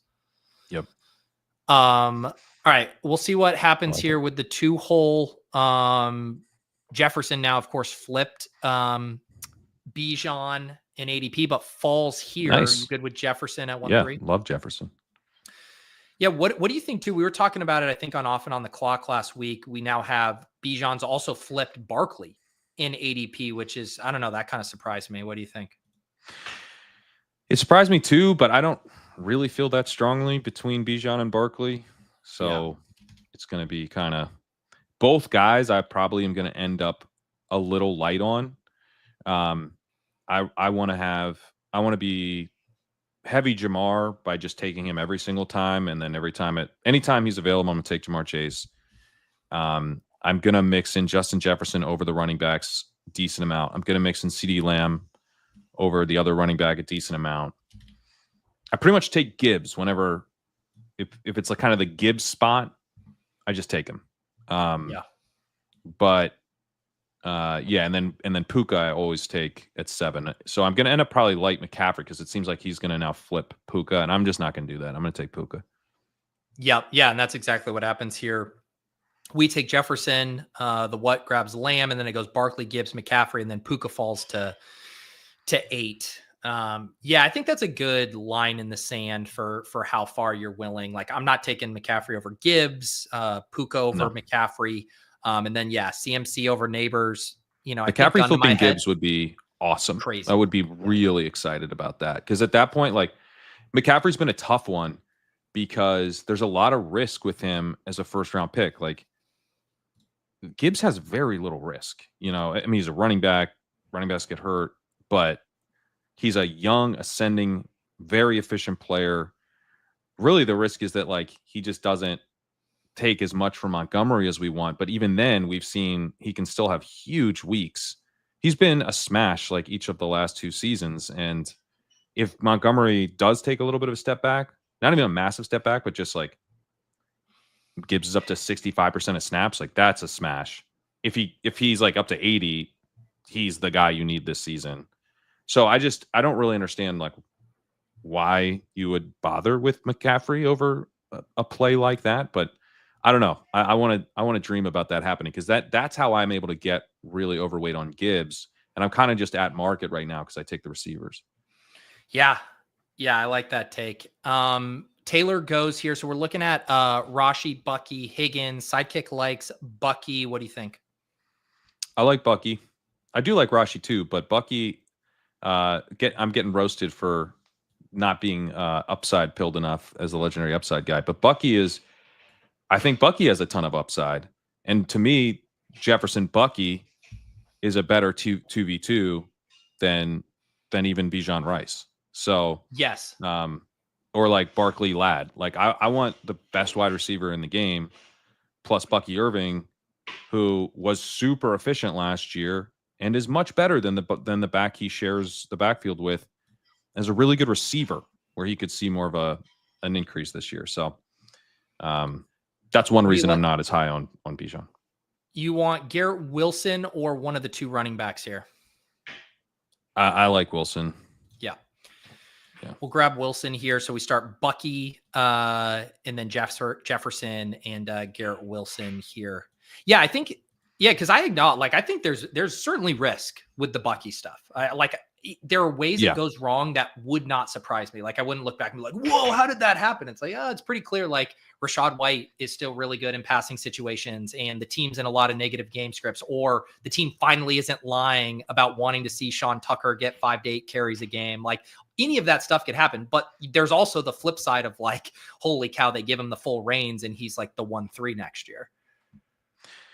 Yeah, exactly. I mean, that's the thing. Bucky is not Bucky doesn't go here because he doesn't have the upside. He goes here because everyone's worried about how much of the backfield he'll get, but he really deserves more of the backfield this year. And he was better than Rashad White in the receiving stuff last year. And that's the thing Rashad White does. So we could see Bucky just be a true lead back, and maybe not to begin the season, but down the stretch, much like last year where he took over the backfield down the stretch. Maybe this year he starts a little bit reduced, but then it becomes clear once again that he's the dude who needs to be out there in any situation that matters. Maybe in some garbage time, 2-minute drill type stuff, they just throw Rashad White out there. But in competitive game script, they just ride Bucky. I almost expect that to happen, frankly. He's just so much better. And so you get the upside when you hit on both these picks. You have a running back who's worth the top 5 pick plus Justin Jefferson. By the way, I'm not fading Bijan. I'm going to end up underweight. I won't have 8% Bijan, but I'm drafting a bunch of teams, so I'll have plenty of Bijan teams, but I'll be tilting those exposures towards Jefferson and CeeDee Lamb instead of Bijan and Saquon. And generally, for when you are making those tilts in round 1, because you still want exposure to that will often result in you have 5 or 6% Bijan and 10% Gibbs. And it's I'm working on the side of the band, but you have to really be going out of your way to have 0% or 1% of a first round pick. That's not what I'm doing. I'm not just Xing out Bijan. I think he's a very good pick, obviously. It's just about kind of how I'm tilting my exposure in the top half of the first round. Yeah, this was a big talking point with Wirfs, their star offensive tackle, likely to open on PUP, but this is the age-old BBM thing. It's the first 4 weeks of the season, the least important to the game we're playing. Yes, maybe the offense is a little less effective. Maybe Baker takes a few extra stacks, a few drives stall out, but it's first of all, the offense is still going to be out on the field. It's not they're all zeros. This is just an offensive tackle, and it's 4 weeks. So I don't think you should be factoring this in much, personally. No, I wouldn't factor it in a ton. I mean, I would say that the offensive line quality is one reason I do like Bucky. So if this looks like a bigger and bigger deal, then I would factor it in more. But for now, not super worried. You want to go unstacked Hurt so far or grab Worthy? Smith is gone. We can do Worthy if you want. I'm good either way. I've been trying to get a little more elite quarterback, but I don't mind pushing it here with Smith gone. Yeah. I mean, I think you can. Hurts is very backstackable with Goddard as well, but yeah, I don't mind. This is an interesting flip in the Sidekick. So when we were on the clock, it recommended Hurts, and then we took Worthy, and because of I think that Week 17 correlation, Sutton actually flipped Hurts, which is interesting. Where it's it liked Hurts at 410, But then at 5-3, then it was, still saying that the Sutton boost was worth going that direction. Right. And that's like the combo there is like something you can kind of think about. Because the Sutton week 17 correlation is kind of nice. Plus, in my opinion, all of those picks are pretty close. This is kind of a flat area. Yeah, so you want to go Sutton here? I think normally in a vacuum I'd take Pickens here, but Sutton Sidekick seems to like it with that week 17. Let's do it. Let's grab Sutton here. So here's the team through 5. Bucky, our anchor running back, and then a nice quartet of wide receivers: Justin Jefferson, Garrett Wilson, Xavier Worthy, and Cortland Sutton. Bye week bros rejoice as well. 6, 9, 10, 12 there. League of Items says in the 2 slot, sniper, no sniping for Pat and Pete. What qualifies as the point threshold for a legendary upside season at each position? Yeah, that's a interesting question. Does that actually factor into how you do your running back methodology? So the point threshold legendary upside, it comes from the article that I do on running back. So the idea is if you're taking a running back in the first 2 rounds, you want them to have legendary upside, the type of upside that will shift a fantasy season. And the reason for that is that you take on a lot of risk when you take a running back early. This is especially true in redraft leagues where you like end up with a guy who just kind of like chugs along, stays healthy, doesn't really do that much though. And it actually really hurts your team compared to the potential to draft these wide receivers who actually make a difference and are less likely to just kind of be like replaceable. And it really hurts you compared to the guys who got the monster seasons at running back. And the threshold that I used when looking at these seasons was 23 PPR points per game. Now you can have a season that creates that kind of legendary upside like result that doesn't hit that threshold. And I would say last year Barkley didn't get to, like, technically he didn't have a legendary season, but he was first of all, he's available in the 2nd round. And he got close enough. So you can kind of have the effect without necessarily hitting that threshold. But that threshold was helpful in trying to put together the profile of the type of guys that we can target going forward to try to find those types of seasons. Barkley hit 21.9 PPR points last year, which is still obviously very, very good. And it's also like, it's kind of like in a single week, people talk about, or what's a GPP score you need to have to win a tournament? It's like, well, it's variable week to week. It's like graded on the curve, and like it can be graded on the curve of a season, right? Like if running back production is up like it was last year, like the threshold, that number might be higher, right? Like it's more like what do you have to do to finish as the RB1? It's almost like thinking about a race, right? Like I care about getting first place over what my finishing time was, for like a number can be so arbitrary in that context. Okay, we're on the clock here. It likes Laporta as a bring back to Jefferson, also Patrick Mahomes stacked up. What do you think? The guys, one of them took Hurts. Does the other guy have a quarterback or not? Sorry, we didn't have enough time, so I just grabbed Laporta. But yeah, That's one cool. had a quarterback. One had quarterback. Yeah, so Mahomes could come back, which would be fun. Yeah, he's the Rashi Rice drafter. He's so the Rashi guy. Andy just sent us a $5 tip, and but he promised no sniping. So who knows? Maybe I'll have to go back on that.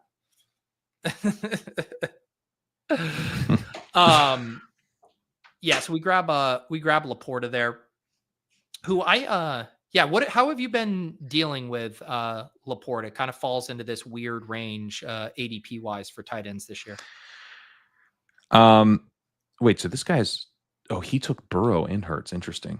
Yeah, he did. Yeah, because he did the Chase and McBride Higgins push, and then he took Hurts. Interesting. Yes. So we'll see what he does here. And then he goes Mahomes. Yeah. So Sidekick likes Aaron Jones with Jefferson, Jacoby, Jaden Reed here as well. Think time for we're building out that Detroit and Minnesota thing. So I don't mind Aaron Jones as the RB2 here if you want to do that. Yeah, let's go ahead and grab that there.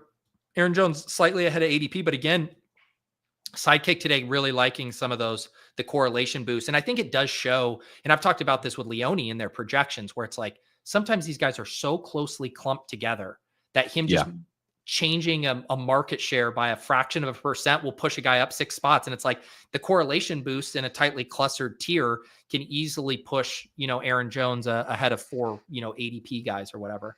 And that's a spot where if we were drafting last Monday, that's Judkins. That's a Judkins pick. So it's kind of like, all right, well, now Judkins is kind of like at sort of the back end of this same tier. And if we had DK Metcalf, and Jerry Jeudy, maybe that still is Judkins, but we're building out a different game. So you might as well build on that. Yeah. And it's also, it's a cool way to get, people talk about, the ways that you can get unique in a draft as far as ADP fallers, reaching for combos that people don't have. I notice myself being someone who gets pretty tethered to ADP. Like you will have a tighter pocket of players, especially in the first 5 to 6 rounds that you're often in play for, using the correlation boost to pull a guy up. You look at Aaron Jones's ADP, right? I think it was 84. So his ADP is on the complete opposite side of the board. Like there's probably not going to be quite as many Aaron Jones, Jefferson teams just because of the market, like myself being tethered to it. So those are like smart ways, I think, to get a little variety in your builds. Yeah, I like that better than kind of like forcing stuff at the top of the draft, because we kind of all, maybe not all, but there's a general consensus that this is a pretty flat tier of veteran running backs. And then where you slot Judkins now and where you slot Caleb Johnson is like a little bit more of a debate. But among the veterans, like, is he that different from Pacheco or Pollard, right? Like it's kind of the same. So pulling him up is really not that big a deal. And the correlation is more than enough to kind of make that the right call, I think. Yep. All right, let's see what we're going to be working with here at pick 94 here. Judkins still on the board. We have no quarterbacks. We got Bucky. We have Aaron Jones at running back. We got Jefferson, Garrett Wilson, Xavier Worthy, and Sutton at wide receiver. And we have Laporta at tight end. Judkins does finally come off the board at pick 92. The team behind us, we know the one hole is not going to take a quarterback with Hurts and Burrow. The League of Items just took Mahomes. I don't know if he's going to be in the market for Bo Nix or Justin Fields. So we could probably push quarterback if we wanted to grab someone else here. If you had like a Kupp, Higgins, Warren, or if you want to get both of these. I think the question is, do we want both quarterbacks, or do we want Higgins in one of them or Warren in one of them? I kind of don't mind getting both, because we have the Worthy, Sutton, and then Fields Wilson is just always really fun. I know. Yeah, so I went ahead and grabbed Nix there. Figured, we could delay the combo. Like if Higgins comes back, we can have that. And then if not, then Fields becomes a pretty strong pick. That's another one of those spots too that are hard to think through. And Higgins does go of, sometimes it's easy to be like, oh, I know I can get one or two of these, but then you actually start looking through the rest of your draft and you're like, who are my other quarterbacks? We want targets? Both. Yeah. Yeah. So we can grab Fields both here. The other thing that will happen, like McCarthy, I've noticed this, and it happens with Dak too. Like if the Addison drafter's on the other side of you, or Hawkinson, it ends up being really hard to get McCarthy to fall all the way back. Yeah, we'd have to. I mean, he would come back the next time, right? Like that, it would be. We couldn't let him go past the next turn. Yeah, 122. Where is the Addison drafter these days? The Addison drafter took him at 60, and he has Hawkinson. And he has Hawk. Yeah, so he's going to grab him. This will be really interesting because then he's playing chicken with us. Does he want to take him at 109 and risk him coming all the way back to 132? That's kind of an interesting dilemma there. Now that we doubled up on quarterback, I wonder if he does. And even then, you might be willing to say, hey, Pat and Peter are fairly rational actors here. Do you trust the rest of your room? I feel like people just still love JJ McCarthy. Like even the Jordan Mason drafter could talk themselves into McCarthy. Sure. Yeah. Yeah, Pat, I don't know if we got to touch on this one with you yet. This is like the super late breaking stuff. I don't even know if you saw Jauan Jennings kind of threatening a holdout here. I did. I'm not sure that it matters, at least yet, because the follow-up report I saw just as we were jumping on, Matt Barrows reported that he's expected to be on hand when the 49ers report for training camp next Tuesday. So this could be bad. I just don't know. It's like he probably should get a new contract. It's a $7.5 million in the final year of his deal. So I think he's kind of making noise headed into that final season. Like, you should extend me, which they probably should. And so hopefully it just means that he does get extended. I can't imagine them trading him. That seems kind of wild, but we'll see. I mean, this stuff can break down, as we saw with Jonnu. Yeah. I was joking early that they should just say to Jauan Jennings agents 2 words. We got Keenan Allen here on speed dial. If you're not showing up to camp here. Well, the fact that he's showing up to camp, I think, right. You know, it's like sometimes I think you almost like you're in certain positions, you almost have to demand the trade, like pay me or trade me. And then more often than not, these things resolve, especially if the guy's showing up. If he's, yeah. Now, I mean, let's see if he has, a mysterious back injury or toe injury or whatever. And, he can't practice today. Like, if that stuff starts up, then, that's obviously a concern. Well, this was definitely the room to push quarterback. Everybody's hanging out here. Prescott, May, we got Goff with Laporta. Sidekick saying, hey, guys, maybe grab a running back here. What do you think? I think a running back makes sense. Running back 3, it's starting to get, it's like the last upside guy in Tootin for a while and the last kind of vet in Stevenson. I'm good with Tootin if you want to flip the Sidekick here. Well, I take Tootin all the time. I just take so much Tootin. So too. when I'm told to diversify, I'm like, yeah, that's a good idea, but what if we do it next time? And I've been getting him at 130, so I'm just like getting a lot of him around 130. So I'm just like, I'll take other guys at 118. Stevenson's probably a better pick because we have an RB3 need, and so he's going to help us fill points, and then we'll take cracks later. Yep. I will give an update. Our Hawkinson Addison friend did push McCarthy there. Smart. Around. Sidekick not. So we lose Spears. I know he was the other guy I was eyeing here. So this is kind of an interesting spot. Sidekick saying, hey, we like Goddard here.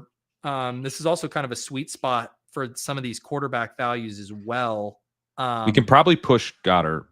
I agree. His ADPs later.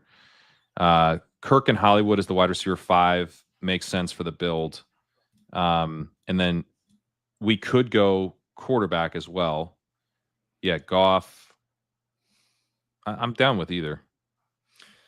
All right, we'll grab the wide receiver here. I mean, this is probably one of those spots where like the guys we want don't come back, but this room has been devaluing QB so much, and we started Nick's Fields that I think getting the wide receiver makes sense. Yeah, Davis has been pushing the Kirk narrative that Hayden Hayden says they're calling Christian Kirk slot demon. This is like, they're like, we're sick of Sean Payton having that fun little Joker phrase. We need our own. We've been, D'Amico Ryans has been trying to find his slot demon. Yeah. So that seems good, that he's slot demon. It seems good that he's slot demon. But I don't know how good, but nice, a cheap wide receiver 5. I don't mind it. Like you're doing the same thing as the Cooper Kupp drafter or the Rashad Bateman drafter, but you're getting a little bit of a discount on it. Jake says, do you need third QB when you have 2 that that rush and are stacked. I don't think it's a must for It's us. I not a think like must. if Goff or McCarthy had come back to 142 and you're getting them out of value and stacked up, like then I have no problem with it. Yeah. Wow, this is normally the joke that Emo Cowboy would make, but Tim beats him to the punch here. Slot Demon was my nickname in high school. There you go. We did get a super chat that I don't think we touched on, by the way. Copy paste dates. Yeah. Yeah. Sometimes I end drafts with no or 1 or 2 rookies and say, this is a bad team because what are the odds that the optimal team doesn't have rookies? How to reframe.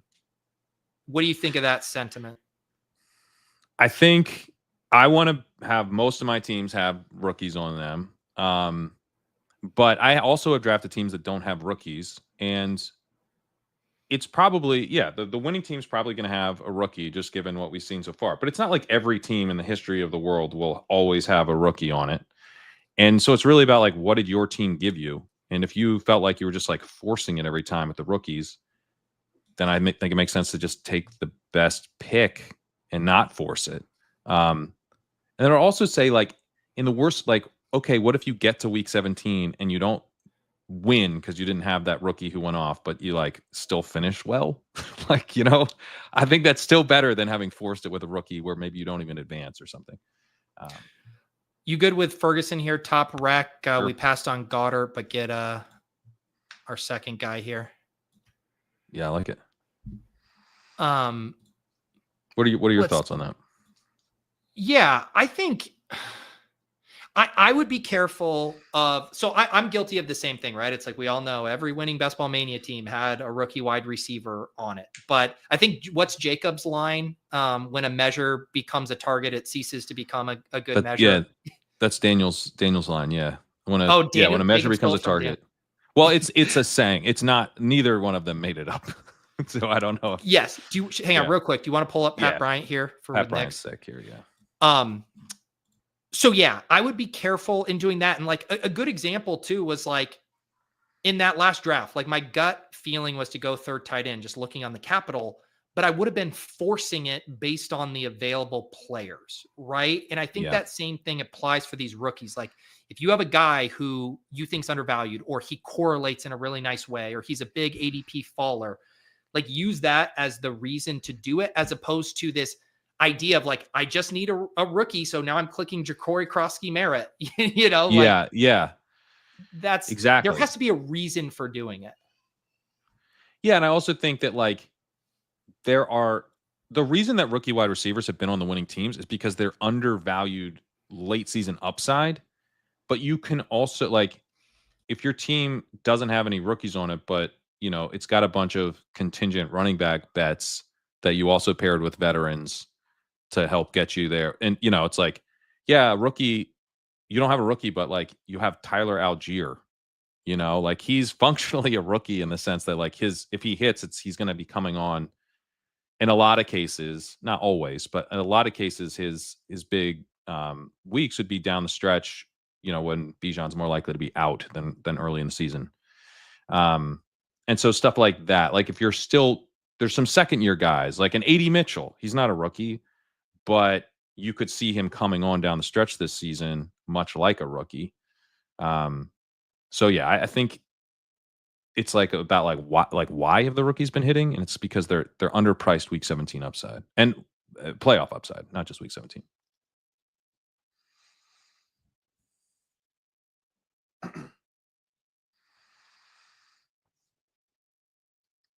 Oh, I can't hear you. Oh, you're muted. You muted yourself, I think. Thank you. I was going to recap the team here before our 14th round pick. So we got Bo Nix and Justin Fields. We have Bucky, Aaron Jones, and Ramondre. Up to 6 wide receivers: Jefferson, Wilson, Worthy, Sutton, Kirk, Pat Bryant, and then our 2 tight ends, Laporta and Ferguson. So I think we just kind of claw our way out at running back here. Yep. And it is always interesting too. It still likes right now the top of the Sidekick likes Wan'Dale Robinson here. This would also be a chance to like just pull up Samson into a range? I think we do frankly, I'm Samson. comfortable. We get the riser. He's like harder to price exactly. We need the running back. I think with Samson rising up, it makes sense to just prioritize the position of need and less likely to come back. Yeah, so Samson ADP, which is obviously on the rise in this snapshot, 190. We take him at pick 166, and LegUp, you guys have him ranked at 163 right now. Yep. So, and again, we talk about this range of the draft being where, it is time to build out the needs of your team, regardless of what ADP is. It just really doesn't matter in this range. Especially with risers. You can't be paying too much attention to the ADP on risers. So let's see here. We're back on the clock. It likes Jalen Wright. Oh, no, Jalen Wright just went. Rico Dowdle. Braylon Allen is the big one with all of the field stuff. What do you think? I'm good with either. Allen, I don't take a ton of, but yeah, happy to do it here. Sure. Let's do it. Where are you on the Allen debate? I'm with you. I really only take him on Fields teams or opposite like Drake May stuff. He's not like one of my unstacked like in the same, like give me Will Shipley, even over him. But these are kind of, I was talking about it on the first round. Like I don't really ever take Kincaid, but I had a Josh Allen team. So I'm like, this is my Kincaid stab. Right. And it was close. The Sidekick did have Dowdle slightly ahead of him, which I do think Dowdle's a cleaner than Allen, for sure. Yes. This is I can never get this out of my head. Braylon Allen has his whole life ahead of him, and you get that life when you select him. Yeah, you get to live vicariously through Braylon Allen, who's still like 20 years old. Yeah, we just got to do. You remember the old the NBA community did it with Jason Tatum's only 18 years old. He was only 18 for like 5 years. There's this like influencer on TikTok who always shows up on my feed, and he like captions his videos always the exact same. He's like, my life as a 23-year-old in Austin, Texas. And people have like gone back in his videos, and it's like, bro, you've been 23 for like 2 years. Like he's never updated it. Like, it's like, dude, we've been watching your videos for a long time, and it's still 23-year-old my lifestyle. Like, come on, dude. He's like worried that the like views are going to drop off. The views are go down. 24. I bet they would. 24, 25. I think you're good. You're probably good till like 27. You probably see a little drop off. I think you could even 26-year-old. You're probably fine. My life as a 26-year-old. It could be interesting. what a best baller. 28-year-old goes down for sure. My life as a 38-year-old basketball streamer. That does sound horrible. Don't use that title. My life as a 38-year-old basketball streamer. It could be worse. Imagine if Neil Orfield had to announce all of his streams with that format. You could do fake young. Eventually, you would also have to change that, but you'd have a longer window. I feel like Davis would do that movie, be like, my life is a 23-year-old basketball streamer.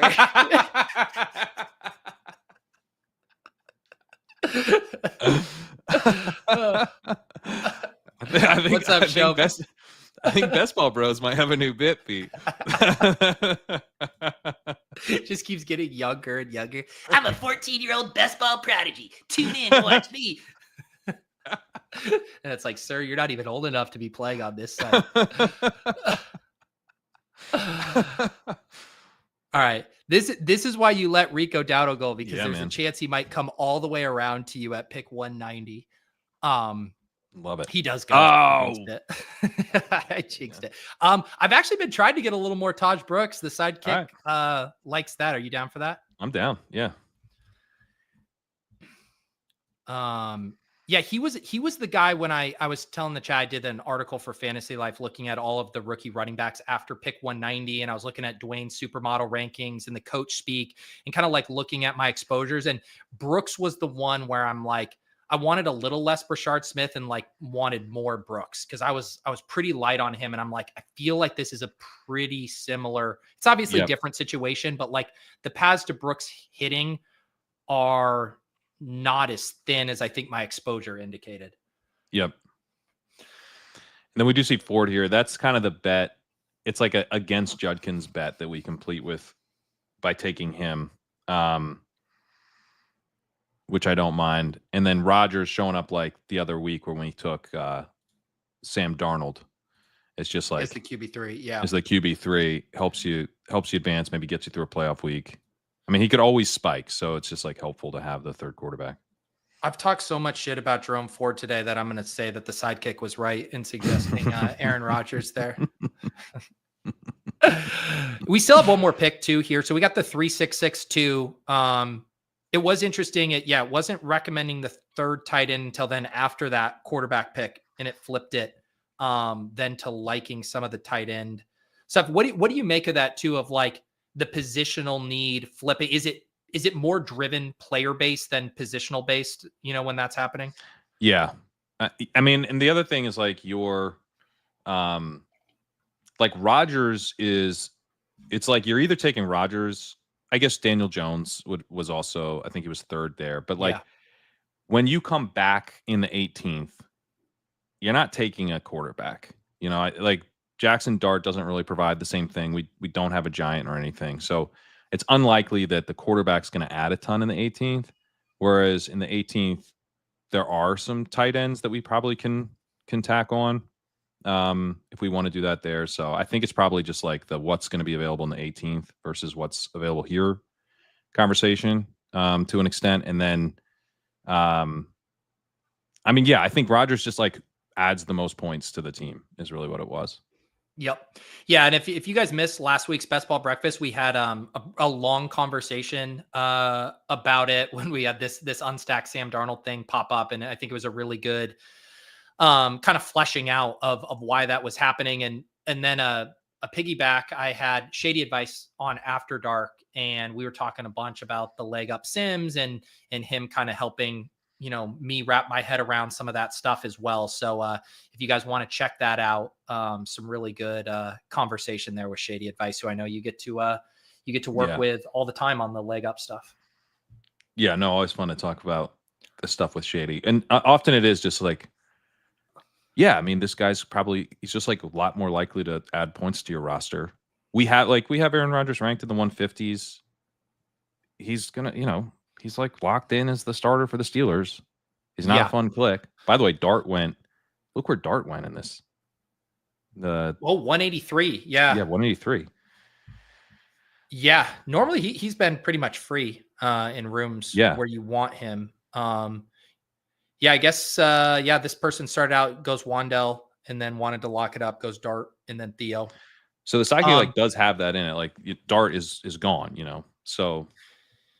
Do you like Rodgers Taylor stacked up, triple stacked? Taylor's great. With, yeah. We talked about one in the third tight end stacked, and he's not normally here.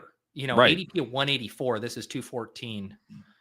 Franklin would also be fun, but I think the third tight end makes a little bit more sense for the team because we kind of we started Jefferson and ripped off receivers to the middle rounds. This was it's crazy to think how different. One pick. And, there's all kinds of butterfly effects to any team, but like going was it Worthy over Hurts? And then it just like sends you Worthy down over Hurts. Hurts. Like completely different path on this team. So it ends up a 3-6-6-3. So everyone who says I do too many 3-5-7-3s, what if I do a little 3-6-6-3? Bo Nix, Justin Fields, Aaron Rodgers, Bucky Irving, Aaron Jones, Ramondre, Dylan Sampson, and Braylon Allen, and Taj Brooks. They're the 6. Jefferson, Garrett Wilson, Worthy, Sutton, Kirk, Pat Bryant at wide receiver, and then Laporta, Ferguson, and Taylor at tight end. What do you think of this one? Yeah, it's fun. I mean, there was a note here from a commenter on the Aaron Rodgers pick saying, can he even hit 20 points? He actually hit 20 points 4 times last year, and he hit 28 in week 15 against the Jags, and then 27 to close the season. So I think yes, he can, which is why it makes sense to tack him on completely for free there. But I like the Bucky. It's sort of a Bucky hero build of sorts where you get Aaron Jones and Ramondre trying to help fill out points, but the Dylan Sampson upside swing is nice there. And then, the receiver room isn't like super deep, but it's pretty strong. And I like that we stacked up Fields and Knicks there. I thought that was fun. We got the Mason Taylor backstack. We got the Pat Bryant backstack to kind of put doubles on both those quarterbacks, and we have Braylon Allen. So Jets are pretty stacked up with the Stevenson bring back. We have the Worthy bring back on the Denver stuff. Yeah, this one came out nice. And I think the one position we were behind a little bit was running back. We go Ramondre, that I think ended up being a good click for us as our RB3 when we were kind of debating the Tootin stuff there. And then kind of made up for it with 3 pretty big swings, Sampson, Allen, and Brooks. And then you need the legendary year from Bucky, and then this room can certainly come together. Yeah, you're leveraging Bucky, but I mean, good, Yeah. It lets us fill out the receiver depth, and then Bucky needs to have an awesome season. But I do think his upside's underrated. Like, I was underrating it for the beginning of the offseason, because it just feels like he's just not going to get all the work. So how does he have the upside? But I think he could get all the work because he's much better than Rachaad White. You dig into the efficiency stuff, and it's like, damn, dude, this guy was really good last year in all phases. Yep.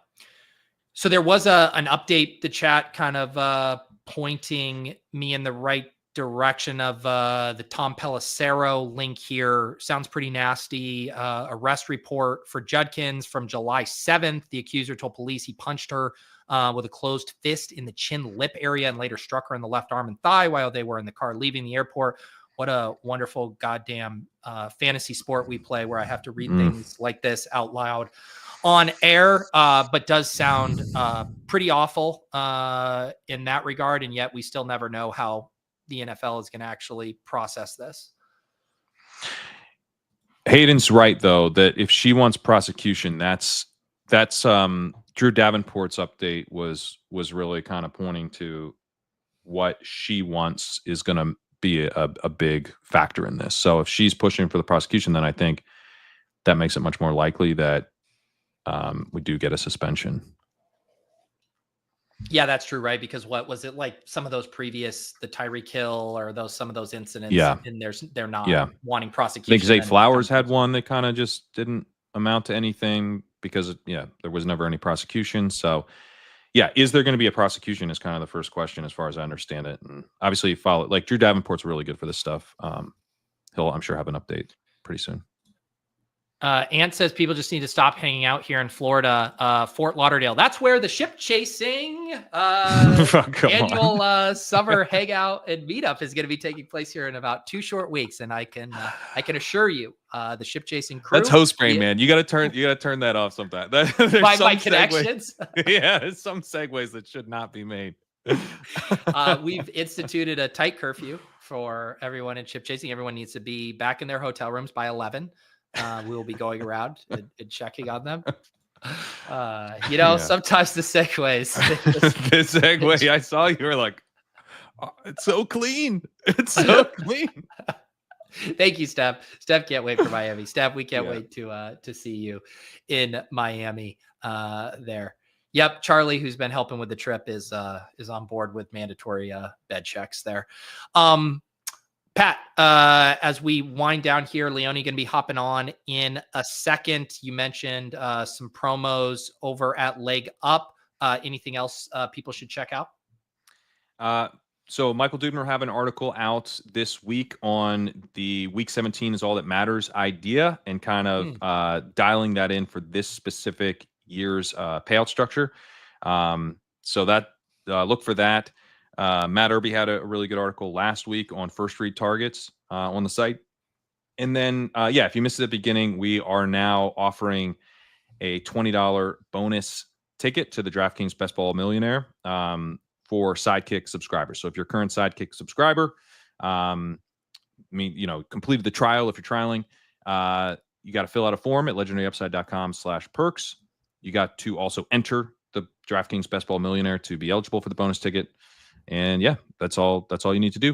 I will also note we are still doing the 5-day trial. Going to run that through next Monday. Current LegUp subs, email me at legendaryupside@gmail.com. I'll get you set up.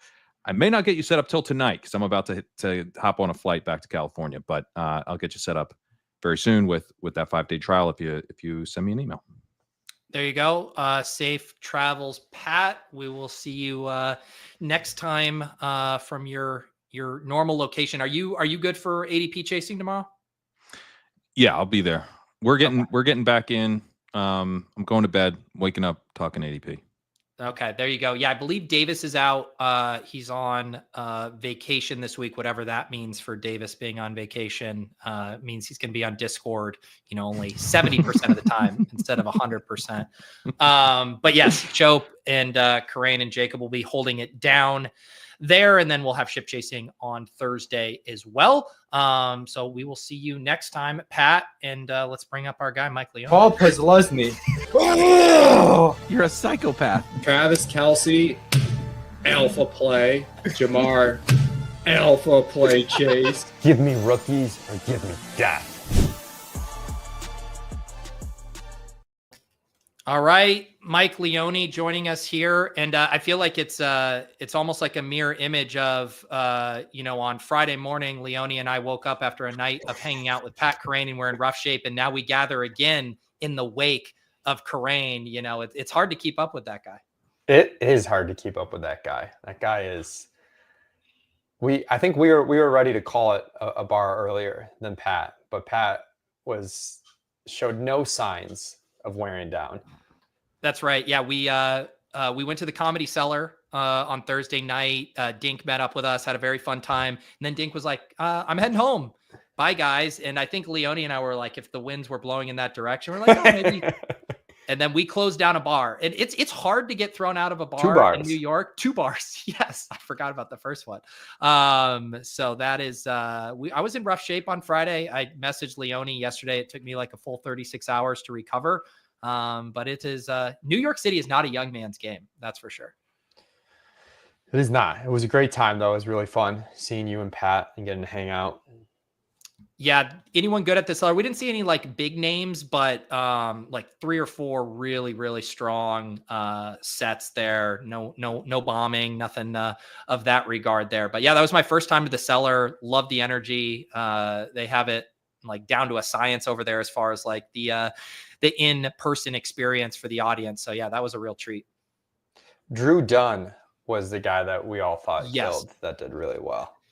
Yeah, Drew Dunn, would highly recommend checking him out. Just like every, certain comics are like more story-based or whatever, take maybe a little bit to get to the punchline. He was just like bam, bam, bam. Everything's super tight. Some really good impressions. Really, really good stuff from him. Leone, though, we wake up here on Monday. It's like we have the Quinshon Judkins news overnight. There's reports coming in like quite literally by the minute on that. We get the Jauan Jennings news this morning that he might be threatening a holdout. Have the what's the internal Slack like over at ETR right now? There's a schism in the ETR Slack on Ricky Pearsall. Ooh, that is interesting.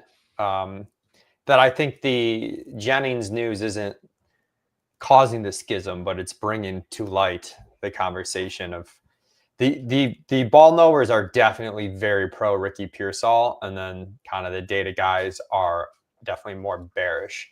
I think Silva has Pearsall like 30 spots ahead of ADP, okay. 3-0, and I think we've gotten Pearsall even with ADP, but I think if we had it exactly the way we think it should be, we'd be more like 10 spots behind ADP. Gotcha. Yes. Always a fun battle there. And then what? I assume like this was playing out even before the Jauan Jennings, and then this kind of just stoked the flames of it again. Yeah, exactly. I think that's exactly what happened. Yeah. It was funny too, because it is like, CMC and Kittle have already kind of made their ADP moves. And Jauan Jennings was the other guy who it's like, man, he's not moving up really, even with the Ayuk, pup stuff looking likely. And now it's basically down to Pearsall, the only person who's like kind of hanging out without any like news or ADP bump around him. So I can see how he's going to be kind of a hot topic over the next week or so. Yeah, definitely. Yeah, I'm with you. I've been way more on the Jennings Kittle side as far as like placing my, my San Francisco bets. I think I've been kind of preferring the Green Bay wide receivers around him, which has made it a tougher click for me. But I can certainly squint and see the upside case. We'll see if it becomes relevant in this draft for us here. Leone, we are picking from the 10 hole. And I feel like we're always over on this side. Is that the case? Yes, but you know what? I think this is the right side to be on. So yeah, they were, it's kind of, I know you and Gretsch have kind of hit on this dynamic a little bit recently too. They're basically being, 16, 17 players that you could justify as round one selections. And when you get to pick at 10 and 15, you're able to lock up 2 of those. Whereas, man, there's some times with the Jamar Chase where it's like you're looking at Josh Jacobs and T Higgins, and it's just like, man, I love Jamar Chase, but I would like to have 2 of these guys instead of 1. Yeah, I just started. I know we talked about how you and let's go. I usually go neighbors here. I just go ADP. We have Amon-Ra high, but you can still get like pretty overweight on Amon-Ra, just taking him from the 10 and 11 spot, depending how it breaks. I just popped in like 40 slows, and yeah, some of those chase starts get weird at the turn where it's like, I know I've kind of mixed it up between like going solo Chase and Higgins, and then I did one with Chase, Higgins, and Brown, but I'm not sure how I feel about that. Yeah. I mean, it's a nice problem to have if you keep getting those where you can kind of balance it out. But yeah, it definitely comes together easier on the back end. Wow. London goes ahead. You want to go double rookie start here? Yeah. Let's do it. Genty. We'll just call him. Malik's an honorary rookie. He's good. Double young. And this one, because it's been, the schedule comes out. Everyone wants to get their Dyson darts combos there. For a while, it was like Neighbors with Bowers was kind of the popular one that lined up via ADP. And now, Bowers slides so much, it's not even correlated with ADP. So now the Genty Neighbors is the more rare Dyson darts combo. I don't think I have any Neighbors Genty. Neither. I'm pretty excited where Genty's going now, just because I was probably going to be really underweight. I think one of our first streams I had us take him at like 8 or 9, just because I was like, we're never going to get him like where I have him ranked. And now he's actually fallen to our rank. It just, that turn's pretty loaded. But I want some Genty exposure. Also, comments are talking that Grim is dope. I looked at some of the comments to your post there, Peter. I don't think people like know what a sour beer is. I feel like there were so many. The comments just keep like escalating, like from more and more insane. Like someone said that I was like platforming alcoholism was one of the comments we reached. I was like, this is running away from us here. Yeah, they didn't know what a sour. Someone was like, why aren't you ordering IPAs like at a brewery? Lots of bad takes in the comments over there. Dragon fruit though. Dragon fruit sour. That was legit. And I told Pat here, our guy Kevin, who came up to us, he was in the chat earlier. Here it is. He says, I was the slow draft bro that ran into you at Grim. How was the pizza? So there you go. And your wife Rachel was very concerned at first of like, who is this guy side-eyeing you two when you walked in. All right, we start Neighbors, and Genty here about to pick at 34. We got Mutt out of the 4 hole going high T, Bijan, Bucky, and Jacobs. Same with Matt from the 7, a Gibbs, Derrick Henry, Chase Brown start. The visual is like green in the middle and then not on the outsides. And then Breece Hall goes. So the running back's getting chewed up here early. Looks like the draft assistant likes JSN or Evans or Josh Allen. McLaurin goes. Who do you like? JSN. Let's do it. I like JSN here. Sometimes when in the early 30s, I've been not taking him, even though he's our highest rank, just because I do have a little bit of like Darnold surviving the season concern. And if they went to Milrow, that'd be really bad for JSN at the end. But I think if you get a full year of Darnold, JSN is probably the best 3rd round wide receiver pick. Not counting really T Higgins in that, but of the other options. Yeah, I can certainly see it. It seems like most of the reason JSN is slid is just people getting really worried. I know we've seen some more offensive line rankings come out. Seattle's not grading out too well. I think people are just worried about like that offense collapsing. But I still think the way JSN wins, that he can earn enough targets to even offset, the offense being kind of mediocre. All right. Well, On the clock here, Tet, Kyren, DJ Moore, the top suggestions by ADP. Kyren, Tet, Omari, and Hampton. What do you think? man, I don't Kyren or Tat. I generally take the ADP faller here with Kyren. Let's do it. You were torn though. I was torn. I'm a little down on Kyren, but I guess if there's a spot to draft him, it's round 4 on Underdog. Yeah.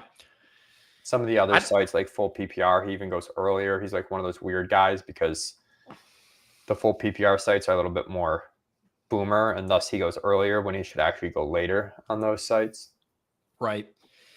Yeah, it's interesting. Yeah, I took Kyren at like the same spot in the 4th round in my first draft this morning. I wonder if is like the fever pitch of kind of like Jarquez Hunter hype starting to reach a high where it's now actually starting to make people less excited about Kyren in a way that I don't think those like things necessarily need to be mutually exclusive.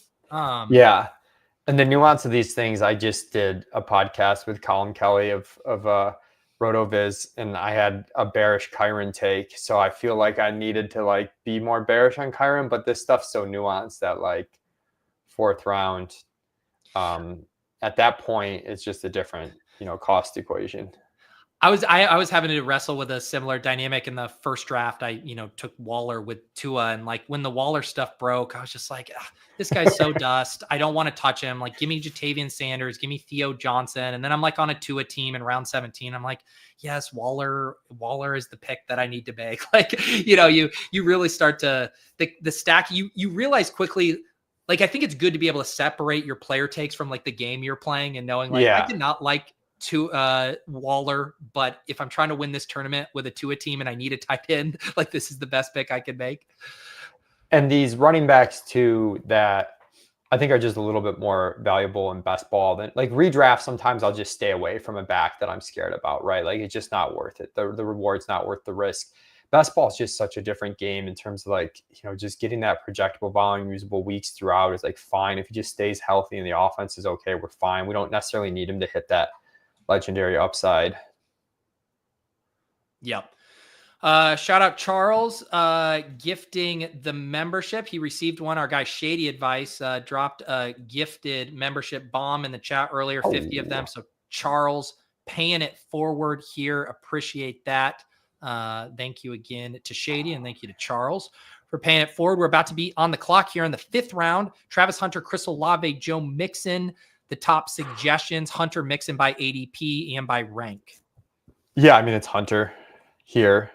I was worried. We got a little bit spooked on some of the offseason talk with Hunter and dropped him in our ranks. We previously had him a little bit closer to that 3-4 turn, and was worried that I just would end up, not getting much of him anymore. But at this point, I definitely think he's worth the risk.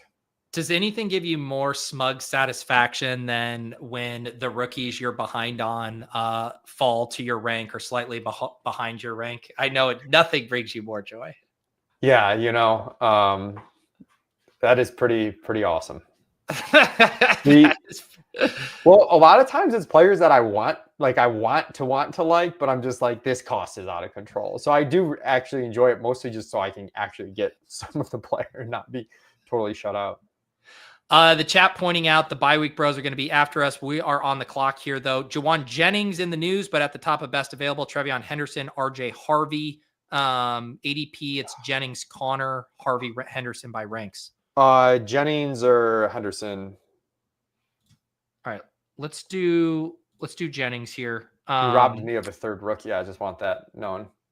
That, hey, if you say give me rookies or give me death, then you just say Henderson and then I click it. But you that's gave me true. the option. That's fair. That's on me. I didn't sell it because honestly I didn't have it. I was a little concerned about getting that 3rd running back. But we could have done definitely a hype, like a 4 running back team. For sure. Yeah, we could have, and maybe I should have. It's kind of fun to see where these guys fall on news days. What's going on with this room giving us rookies, though? That doesn't usually happen. I think it's because the center of this room with all these running backs, I'm guessing, are not the usual ship chasing drafters. Yeah.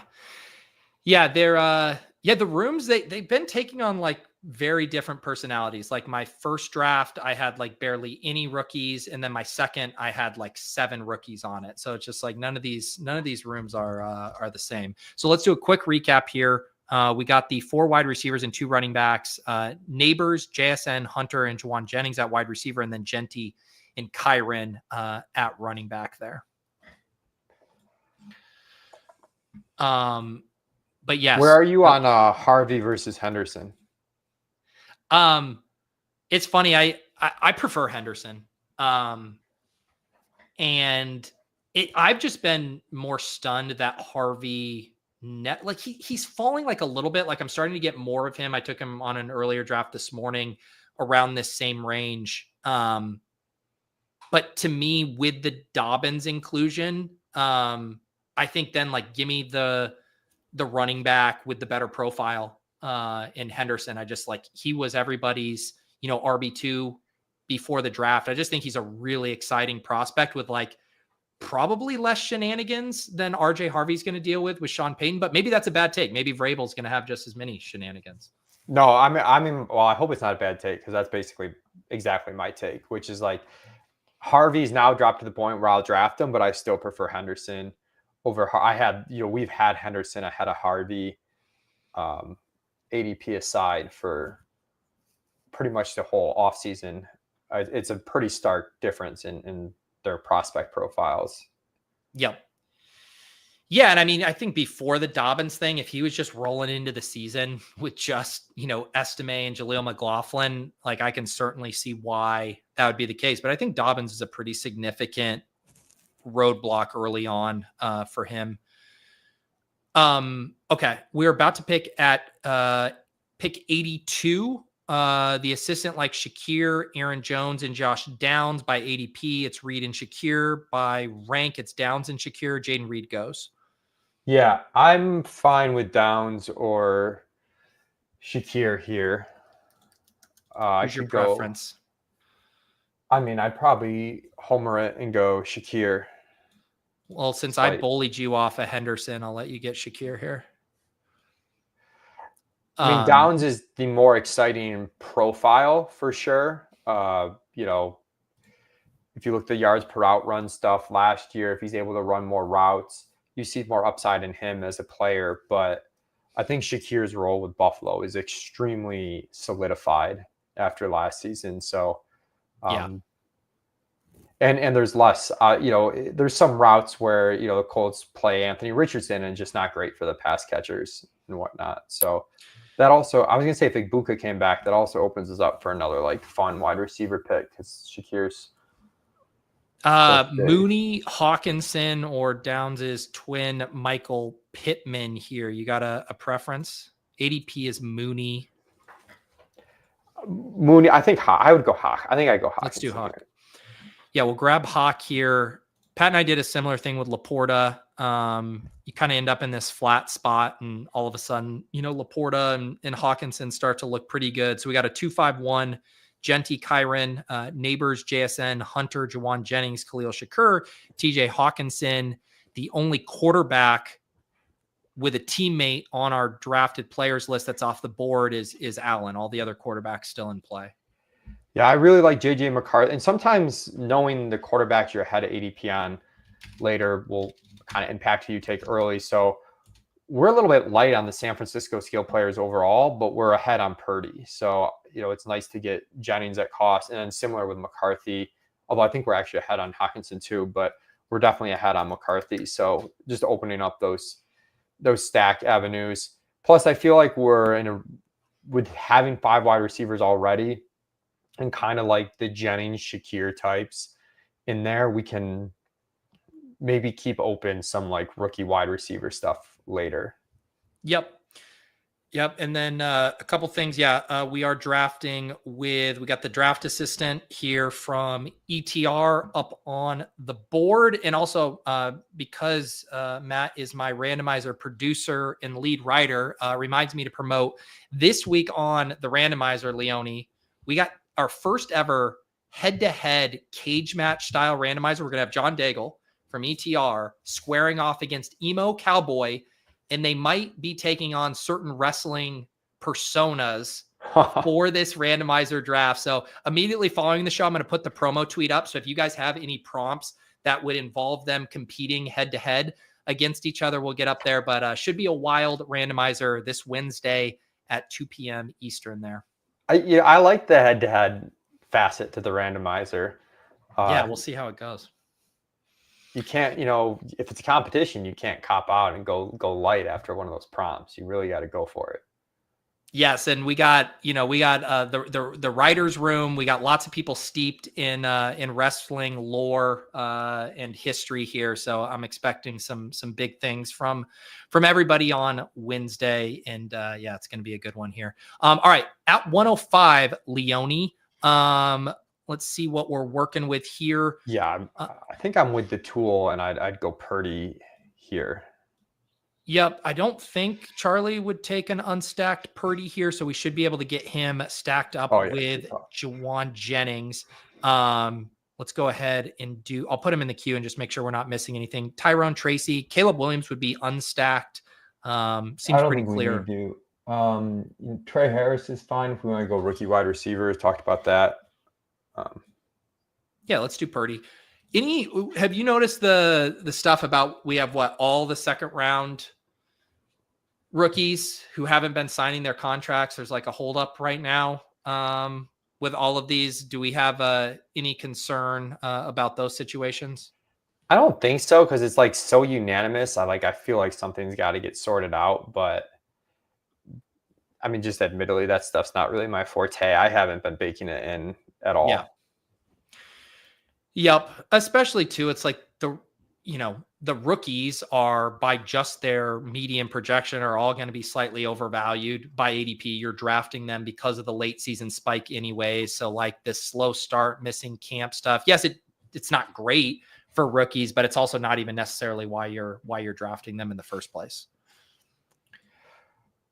All right, back on the clock. Sharps, Mark Andrews, pulling up JJ McCarthy. Andrews, Ingram by ADP. What do you think? I don't love this spot. I think I'd go Charbonnet, and just because sometimes I have a tendency to go too long with this third running back spot. Yeah. And even though he's, a handcuff type guy, there's a little bit of standalone value. And we've also seen from last year that he will get the workhorse role if Kenneth Walker goes down, as opposed to some guys you might think later are like just as good as picks. There's more uncertainty with. So with us only having two running backs, I think that's the kind of boring, safe play. The bye week bros are going to be honest though. Oh, are we on 8 there? We have 3. Yeah. So we have Genty, Kyren, and Sharps are all week 8. JSN, Hunter.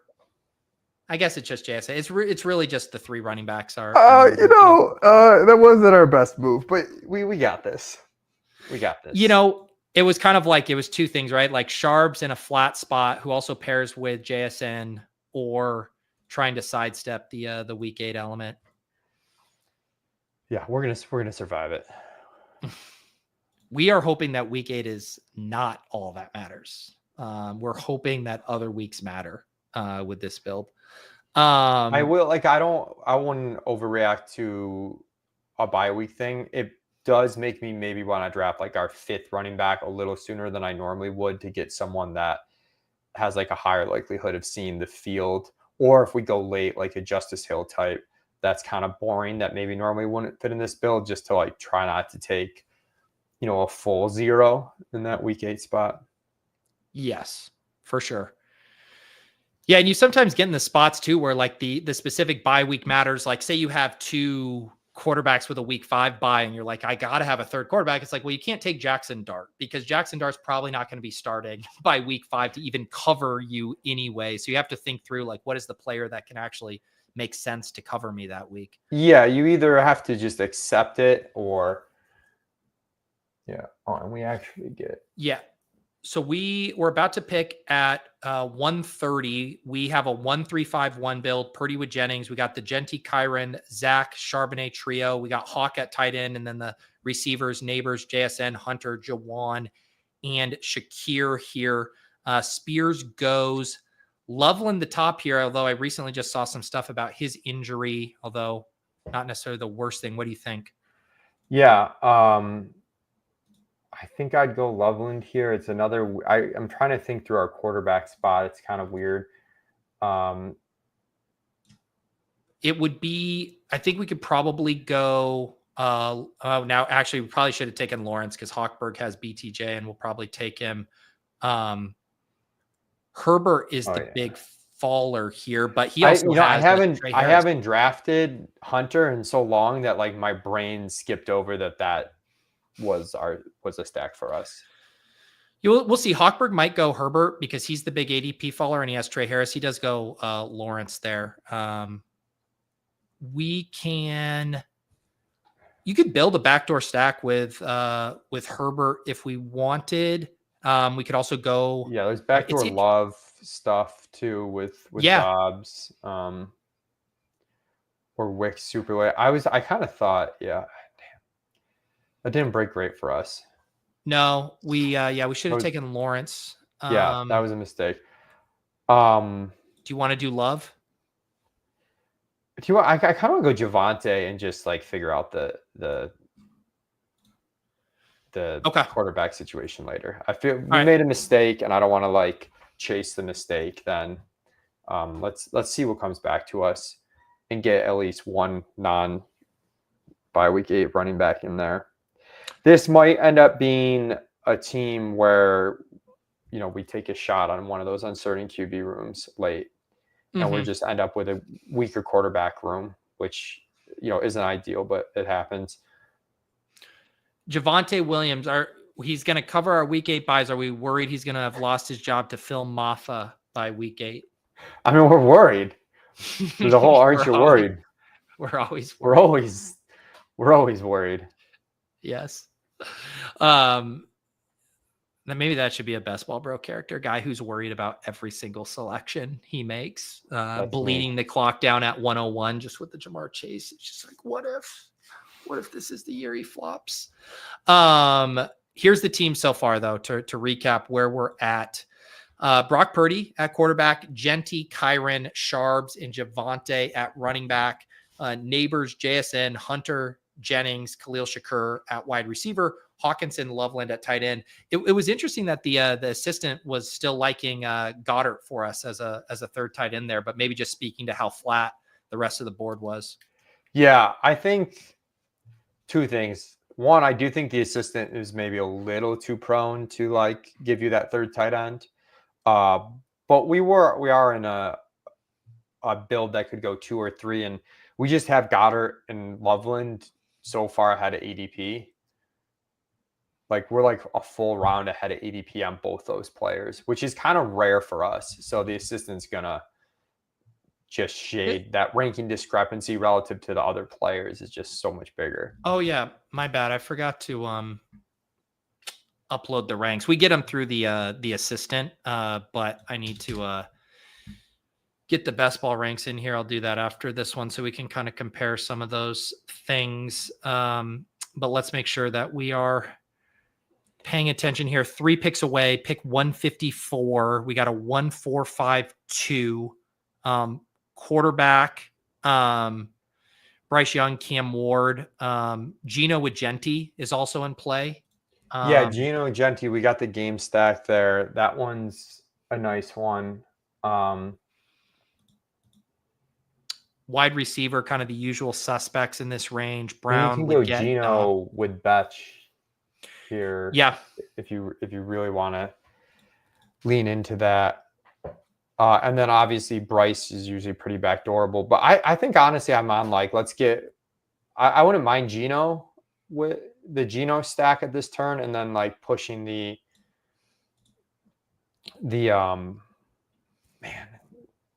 pushing the third quarterback, later. Yeah. Let's go ahead and grab Gino here. We maybe could have. Maybe I should have done the wide receiver first. Man, I've been playing this turn all wrong today with both teams. You've got the tough job. You're on the sticks. Sometimes I can't. There's only so many players I can see at once too, and I get a little.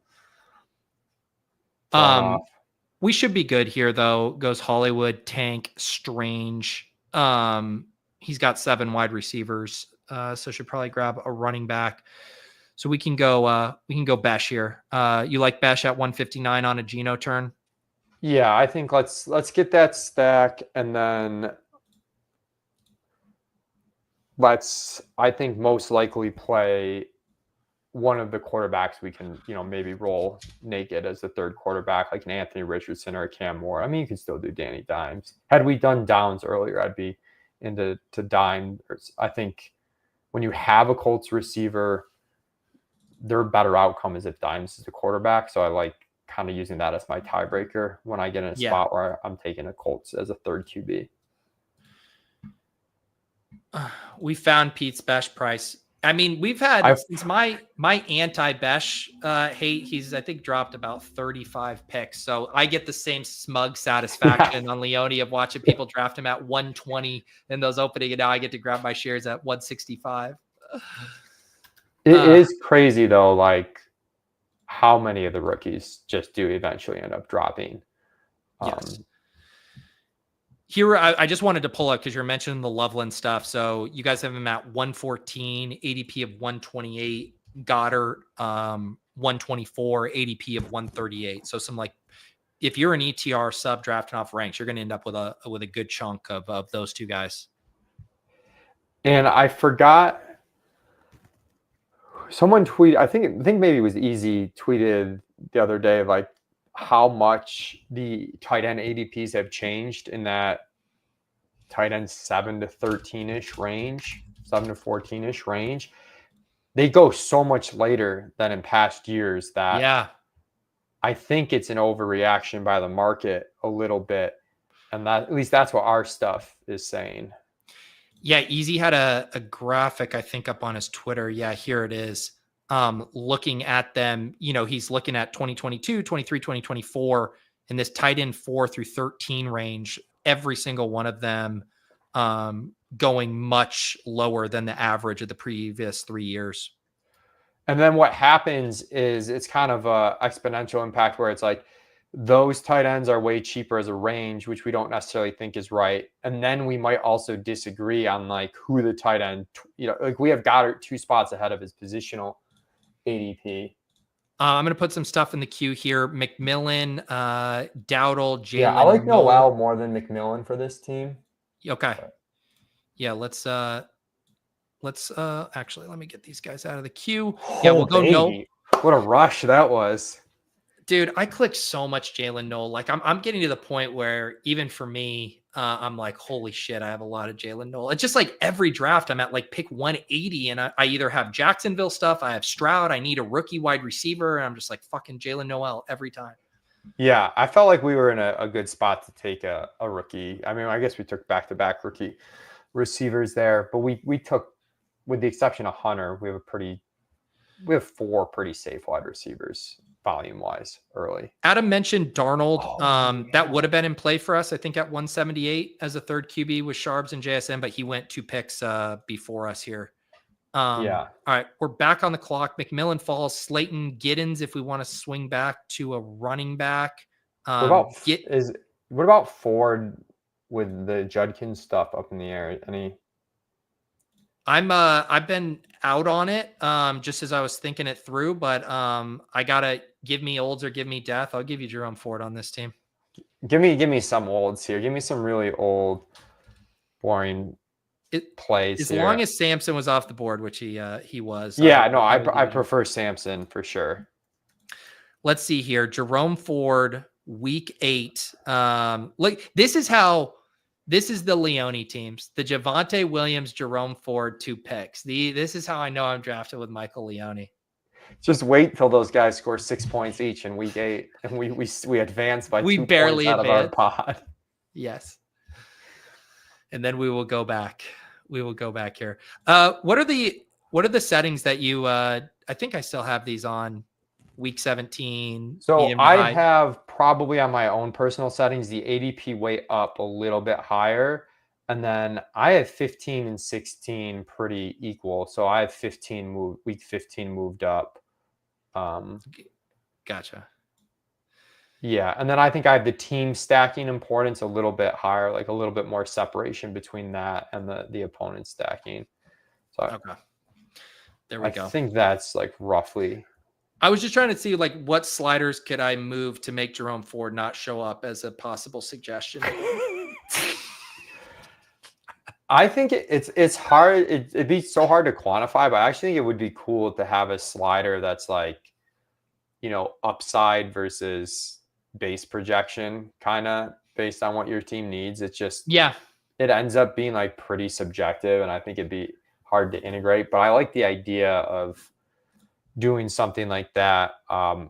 We almost were even going to treat rookies like as if a rookie was a position, and like the more rookies you drafted, they'd maybe like drop down a little, and then like, or if you didn't have any, then they'd move up your board a little bit just to try and get those archetypes into your room. Like, Yeah. like almost treat it like positional scarcity, like rookie scarcity sort of thing. But You could probably treat backup like pure handcuff running back similarly, like the Sharbs and Trey Bensons and stuff. yeah, All right. Pick. We got 2 more picks here. We got a 2572 Brock and Gino at quarterback, Genty, Kyren, Sharbs, Javante Ford at running back, Neighbors, JSN, Hunter, Jauan Jennings, Shakir, Bech, and Knoll at wide receiver, Hawkinson and Loveland at tight end. 2 more picks to go. Fairly balanced positionally. I guess the third QB is going to be a decision point. And then if we want to go Dante Thornton double stacked with Gino, that's kind of another thing to look at. yeah, we definitely want the quarterback. And then I'm pretty torn. We're looking at like Dart, Daniel Jones, Shuck. If you wanted to do the third tight end, you could maybe do Dart with Theo. What do you want to do here first? Do you want to do Dart? I think I want to do Dart first. Okay. And then we've got multiple stack guys coming. Because if we put Dart naked is fine. We've got Thornton as the backup. Well, we have Neighbors. Oh, we already have Neighbors. Yeah. Yeah, I'm off today. Yeah. No, it's all good. It's a lot on the screen here. I'm still recovering from my night with Patty. I can't play. So you can basically double Dart with Theo as the third tight end, or go Dante Thornton. Theo goes, so he goes 1 pick ahead. All right, let's just do it. We took 2 tight ends kind of early. Let's make it a 2 tight end team. I think I said last week, sometimes I'm too anxious to get that third TE, but we took 2 tight ends in an early enough range. We can just do 2. Yeah, I feel like Hawk and Loveland pick 87, 130, but got the pretty big rankings value on Loveland there, and then pack our bench with 3 straight rookies. Did we do a Gino double stack on a recent breakfast too? Last week we did a Gino double. I want to go see this team. I was going to say, this seems pretty familiar. Well, yeah, I'm a home Stafford team. Kenneth Walker. This is a good inverse. We're playing the opposite side of the Seattle. Look at that CLV we're going to get on Dylan Sampson there. But yeah, the Bech Thornton. Oh, and Loveland. Which again makes sense. Loveland. We ended up in the exact same Thornton versus a third tight end. I think is the exact same decision we had. Wow. But Leone single-handedly destroying my Bech hater brand with plenty of Bech. What were you going to say? I'd say the 2 picks, the Lawrence pick, we screwed up. And then the turn before, I might have could have gone Trey Harris instead of Purdy first, and then maybe have gotten then you had Herbert or McCarthy coming back to the next turn, whereas we were kind of stuck with just McCarthy. The other thing we could have done instead of Loveland would have been a naked CJ Stroud at the time. Just knowing that there were some backdoor stack outs. Well, Stroud went 126 and we picked Loveland. Oh, I'm looking at it wrong. I'm looking at it the wrong way. Never mind. Yeah. We couldn't have, because we definitely wouldn't have taken him at 111. So never mind. Well, you're right. We couldn't have done that. Yeah. I do agree. It was like going like Trey Harris or Burden and then you push around having a crack at Brock or Caleb. Because this drafter just set up the backdoor. He just went Caleb Burden right there. Yeah. So that we had two missteps with quarterback. Should have pushed quarterback around the turn here. And then we should have obviously taken Lawrence with that first pick instead. But the ETR ranks just love Colston Loveland. We got to get him. We got to get him. Well, did you see though? There was some stuff about Loveland, like he's not completely healthy right now. Did you see that? Yeah, I know Adam said he wasn't too worried about that stuff yet. Okay. And he just did an ADP. He does his ADP market updates. The one last week, I know he was pretty into Loveland. But that is one that we have very different than Silva. I know Silva. He's down on Loveland. Yeah. Yeah, it was shoulder's been good, but we won't really know until camp. So I guess just more like ambiguity about how it's going to handle more ramped up practicing. I think I still really like. Have you been getting more Burden now that he's really fallen? Because I know you guys were way behind on him initially. Yeah, we haven't moved our stuff a ton. He is one of those receivers that I'm glad is falling now because I'm able to get him, especially because we're pretty high on the offense in general. So yeah, sometimes in the tool with the stacking stuff, we end up like actually recommending him as one of the top recommendations. And then if I'm just pushing rookies up because I don't have any on a specific team, it's weird because I think we're mostly getting the discount because of that like health thing on him. And I know Ben Johnson had a thing about like you wish guys were kind of out there on the field to see what they can do. But I think the price is good now. I think he was going a little early to start the offseason. Obviously, that's where our ranks we were like well behind on him. Yeah, man, it does seem like I just love the idea of being able like that stack now of getting to bet on that team in the two rookies they drafted highly at that cost, and like even like a backdoor stack way that you can rip off Caleb, Burden, Loveland, all after pick 100 now. It just seems like a really nice bet. And I really like betting against Rome kind of right now. And I think doing that with Burden and Loveland is a really nice way to do that. Yeah. And I just like the Bears right now in general. I think prices were a little rich to start the offseason.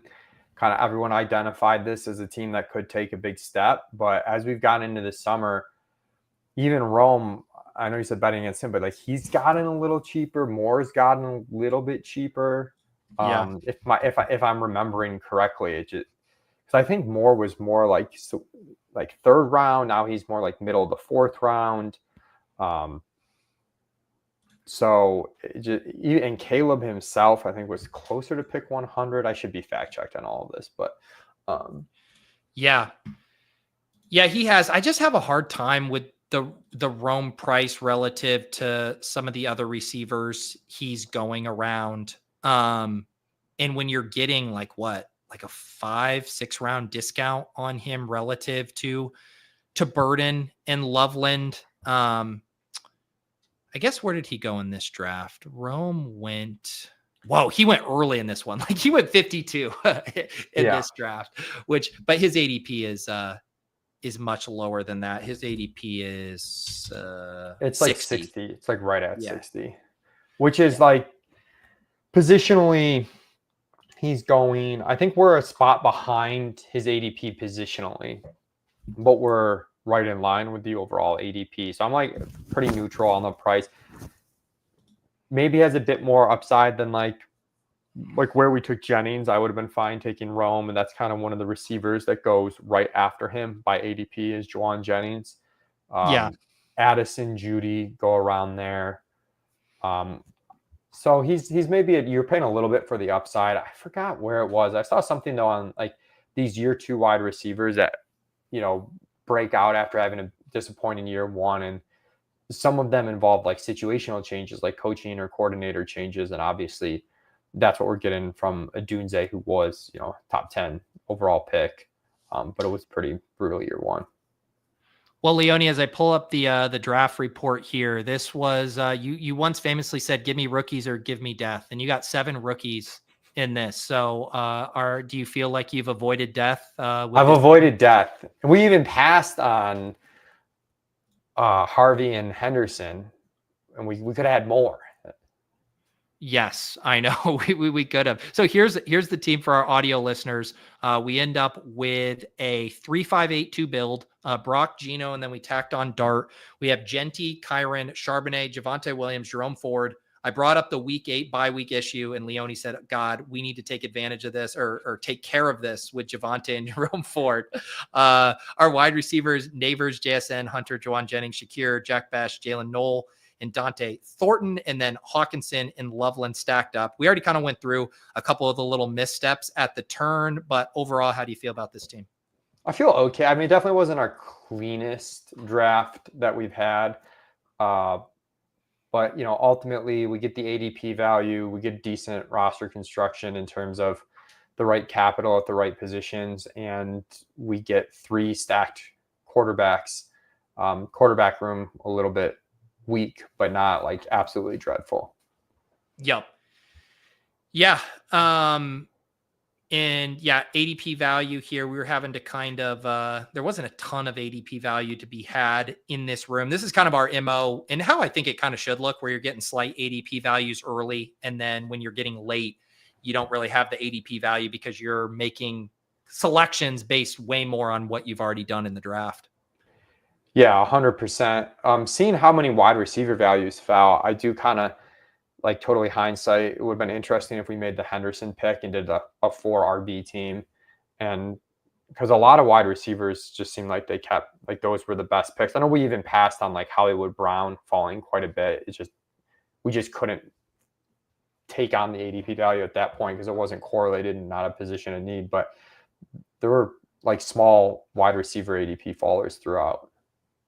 Yeah, pretty good week 17, week 16 stacks here as well. Obviously, the big Dyson Darts matchup here with New York and the Raiders. And then we got Loveland as the bring back on the San Francisco stack, and then a bunch of little mini correlations and stuff going on there in week 16. So nice smattering there. Lots of rookie upside, and of course, balancing our range with Javonte and Jerome Ford there. Leone, let us know what you guys got going on at ETR other than arguing about Ricky Pearsall's market share in the Slack chat. That's like 50% of it, but we do also have rankings for every format that you could possibly play on, so make sure to check those out.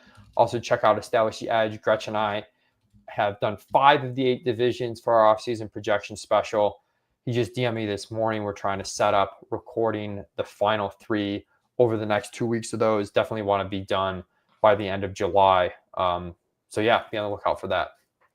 Awesome stuff here, Leone. We will we'll see you next week on Best Ball Breakfast. We're going to bring up Bill Barnwell here in just a hot sec to draft our final team of this morning. We'll catch you next time, Leone. And I do want to say, I noticed your shirt. The chat was shouting out Bruce, the Cat's titular naming there. So any thoughts there before you head out? Yeah, Bruce he's tired right now, but he felt like he put on a pretty good show today as well.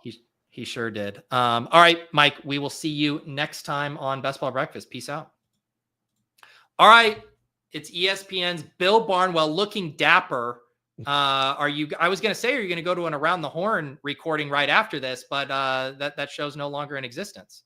Thanks, Pete. Do you want me to remind you of shows you've had that have gotten canceled 30 seconds into our into the start of our taping together? Jeez Louise, buddy. It wasn't, but you're acting like it was because of you or something. I mean, this was stuff far outside of your control. That show was on for a long time, Pete. Like 22 years. I get on for like the final 18 months. They're like, oh, we gotta go. We've had enough. We've mined the bottom of the sports reporter universe. No, I feel like when I'm in, this is the same room I tape NFL Live in, I tape SportsCenter in. So I feel like by default, when I get in this room, I have to put on something professional. The only problem is This room is, I live in like basically a carriage house, like an old like barn essentially. Yeah. Ironically enough, given my name. And there's no heat and no AC in this room. And Oh so no. it's quite hot here. So I've chosen a very warm garb. Hopefully I make it through the show without melting. Well, I feel severely underdressed. I feel almost naked with what I'm wearing in comparison to your nice sweater there. Is that a wool sweater, Bill? It is July 14th. We live in the same general vicinity. It's 80 degrees out right now, Bill. It's cashmere. It's not wool. Come on. Okay. Give me some credit here. I mean, I don't know what your tank top is made of. I don't know. Is it lycra? Is it it's also cashmere. That's the thing. People think I'm underdressed. Cashmere tank tops. No. How's your summer been going? Are you still sneaking in some best ball drafts here on the side? I have snuck in a few. We had a child at the end of March, which was very exciting. So I took some time off. I did a few drafts with the baby. There were a lot of like 1 a.m., definitely minus EV. Like I am bleary and half asleep, but I have to stay up anyway. So I might as well, do this pre-draft best ball draft that probably will go very poorly for me in the long run, but I've stuck in a few here and there. I've kind of done the same thing you did, where I feel like you'll do a draft. If you take the baby for a walk, I've done that a couple times. I've done some slows. I tried to mix some stuff in. Yes, congratulations there to you, Bill. I know it was. We've been trying to meet up, and by trying, I mean we've barely been trying, but it's easier to invite you on a podcast. No, yes. I mean we both went back and forth. You're like, I just had a kid, so I'm like, I'm not going to ask you to drop everything to meet up with me for lunch. But then I did ask you to drop everything. You made it seem like there was a back and forth, like I had also invited you to hang out, and you were like, "Oh no, I got something going on." I would love to hang out, Pete. Pete, whenever you want, I will come to you. Last time you came to me here in the Greater Boston area, I will drive to any Texas Roadhouse, any 99 in your vicinity, wherever you need me to go, I will go. That's Bill getting in his slight digs that I live in the suburbs and he still lives in a hip happening part of town. Oh yeah, Brookline, Massachusetts is known for its hipness. That's the. I mean, the thing is you have restaurants that aren't the 99 and Applebee's around you, wow. And that joke hit very close to home for me. Wow, well, let's not be disrespectful 99 here.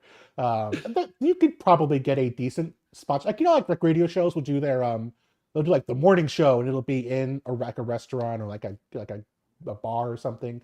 You could probably do a best ball breakfast from the 99. They're not doing big breakfast business as far as I understand. That is true. Maybe that's it where I go into them and just have to give the hard sell of like, how do we, rejuvenate your personal brand? It's me live streaming best ball drafts from the back of your restaurant. Let's do it. If you get the 99 to host you for a best ball breakfast, I will come to that 99 for free, and I will appear again on Best Ball Breakfast. Might be a 2026 project. Yes, I maybe I could actually then mix in where I have them bring me brunch. I'm eating tater tots on stream while making picks. It could be wildly successful. Sure, this sounds like a great plan, Pete. So I know you just released on ESPN the top skill position player groups, which I love that too. That's like a wink to the fantasy space too. It's like, I know you guys don't care about the offensive line and defensive line. Let me just give you the skill groups. Anything that jumped out to you in working on that piece? Yeah. I mean, the Bills stink. Like I was surprised by that. Yeah. Well, but like think about who the Bills have in their skill position groups. This is a article where we're not including the quarterback. We're basically trying to normalize the quarterback, normalize the offensive line, normalize the coaching staff. So if you have an average quarterback, average offensive line, average staff, average luck, whatever, who has the best offense in football, who has the worst offense in football? And you could really make a strong case that the Bills belong to be last. I know James Cook had a very good year last year, but this is a group that has Khalil Shakir, Joshua Palmer, Keon Coleman, Dalton Kincaid, even with Josh Allen in the mix, even given the desire to stack Josh Allen in best ball drafts, some of those guys are going, what? Khalil Shakir is a round 6-7 guy, right? Yeah. Yep. Nobody else is going before round 9 or so. I guess Keon Coleman's going right around 100. I mean, it's just a really bad group. There's no one there who's going to get you a bucket. There's no focal point of the offense. And Josh Allen does a great job mixing the ball around, but if you put that same group of players on Tennessee, put them on the Giants, it wouldn't even be a question they'd be the worst in football. And meanwhile, if you flipped it, the teams right ahead of them are the Giants and the Jets. And imagine where Garrett Wilson would be going with Josh Allen as his quarterback. Imagine where Malik Neighbors would be going with Josh Allen as his quarterback. I know that the Bills are deeper maybe, but I kind of wanted to focus on teams who did have that guy they could really rely upon, the guy who could get them a bucket in those situations, and the Bills don't have that guy. Josh Allen. It was funny too, right? Because the past 2 years, they were like, we have to get him more weapons. We're going to go after Coleman. We're going to go after Kincaid. We're going to do all of these things. And it's like, we whiffed. It's like, this year, just fuck it. Like, we can't even attempt to do this right. So it is just the Josh Allen Superman show. Yeah, they traded for Amari Cooper, and he was pretty much irrelevant on that team. I think they've just learned, why try? Just stick with it. Josh Allen's going to throw to whoever he wants anyway. There's no point. Maybe they'll get someone at the deadline. I could see them being like a Romeo Doubs destination if the Packers do trade a receiver, or a Christian Watson destination maybe. But I just think they've recognized it doesn't really matter unless we can get someone like a Stephon Diggs, unless we can get someone who is really a different, like the old Stephon Diggs, not the current Stephon Diggs. We can get a real difference maker. There's not really much of a point. He's going to make those guys work anyway. So, I mean, I don't think it's crazy to say the guy who literally won MVP is the guy driving the success of that offense, but maybe other people disagree. I mean, I thought the lesson should be learned from like the Chiefs, right? Where it's like they kind of did the thing of like asking Mahomes to be Superman without the weapons. And then the Chiefs said, we're going to draft Rashee Rice after the Sky Moore incident. They're like, we're not going to be scarred by that. We're going to draft Rashee Rice. We're going to draft Xavier Worthy. Hell, we're going to draft Jalen Royals this year. We're just going to keep going and going and going because we know how important this is to being a Super Bowl contender. Do you think that will be the only Sky Moore mention during the entirety of Best Ball Breakfast this summer? Unfortunately, considering the lore around here, probably not. It still comes up occasionally in the chat. The real ones remember Laviska Shenault as well. He was the original Sky Moore. But yes, that's more in the ship chasing universe. We have cursed far too many players. And it is triggering for many people to hear those names, Bill. Yeah, I mean, I get triggered by hearing Davis Maddock. So I understand that chip chasing can trigger people. Oh, see, yeah. And this is the thing people famously know, and you talked about this on After Dark a while ago, but you have Davis blocked. You told him that you would unblock him if he won a tournament with Odell Beckham. Do you want to reframe the stipulation now that Odell Beckham's out of the league, or is it still hold true? Better get going, Davis. You don't got a lot of time left. You're sacrificing an 18th round pick on your teams if you want to try to get back on my good side. So okay. Go ahead. I should point out for the people who don't know, this goes back to Odell Beckham's rookie year when Davis Maddock basically trolled me, I think it's fair to say, on social media for suggesting that Odell Beckham had a shot at winning Offensive Rookie of the Year. Not even that he would win Offensive Rookie of the Year. And in fact, Odell Beckham did win Rookie of the Year. Even though he missed the first 4 games of the year, he was that good. And from this point forward, Davis has been blocked. It's just, unfortunately, the circumstances. He better get going because there's not a lot of time left to win anything with Odell Beckham at wide receiver on your roster. The problem is, Bill, is it's going to be so hard for Davis to win even with 18 bullets in a draft. To ask him to do it with 17 is just, that's pretty cruel on your part. All right. I hopped us in a draft. And you know what I just realized, Bill? This is my 69th Best Ball Mania draft, and you are here for that. How nice is that, Bill? I'm not sure I understand what you're talking about, Pete. No, I mean, I'm pleased as punch to be such a special number. I feel like we have done very poorly in our drafts together in the past, so I'm really hoping that we get something on the more positive side for such a special number for you. Yeah, and while I enjoyed drafting with Leone in the overlay tool, Bill, I want to just get in here. ADP. I want no ranks. I want no overlays. No.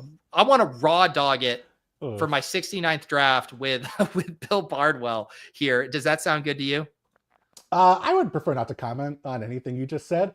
I would just say this. I love that you have like Pat Kerrane, who has won $1 million playing best ball, who has his own app, built into Underdog. You have Leone, who does the Sims, who's incredible at DFS, who does the Sims for ETR, who has his own app. And then you have me, and you're like, whatever. We'll just draft off ADP.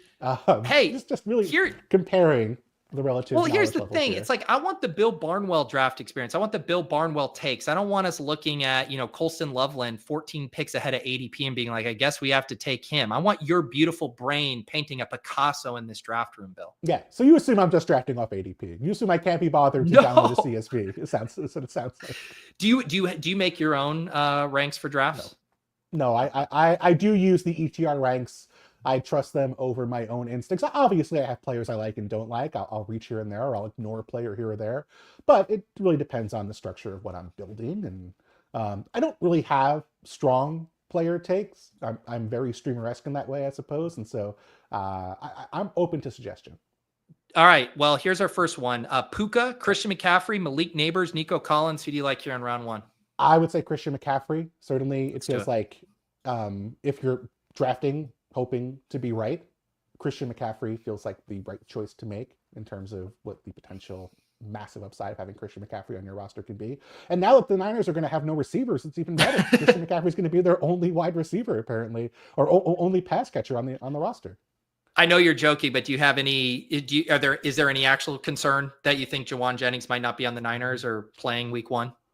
I'd be surprised. It feels very much like hey, I saw John do this. I saw, to a lesser extent, Saquon do it and got paid that way. I wouldn't be shocked if Jauan Jennings got, $4 million more from the Niners, but it doesn't feel like either side benefits from him leaving there. Yeah, it's almost like Jauan Jennings heard what his ADP was, and he's like, I used to not even get drafted, and now they're taking me at the 5-6 turn. I should probably get some more money. Do you feel like there are a number of players who are just leaning into their fantasy football ADP and insisting on getting paid more? If I was an agent, I would use that as like, there's a large sample size of people who say I'm very valuable to their fantasy teams. Speaking of that, AJ Brown, Lad McConkey, JT, Rashi Rice, you got a flavor here? Do you have a strong feeling on who have you drafted the least out of those guys? I've been trying to get more AJ Brown, honestly, at this price. Okay, let's take AJ. All right, but I don't want this to turn into you asking me who I want. I want the Bill Barnwell experience. I just insisted on CMC as the first pick. Okay, good. But I'm going to insist on you insisting on more picks as we go. Okay. How do you feel about the removal of the 30-second clock here? I'm not liking it because I want to be able to talk with my guests. I want to be able to vamp a little bit more. I will say I understand that Underdog shouldn't be engineering their contest and their settings for a streamer. That's a very limited use case. But yes, it's making it tough on me right now. As someone who drafted with 30-second clocks for so long, 20 seconds really stresses me out. Yes.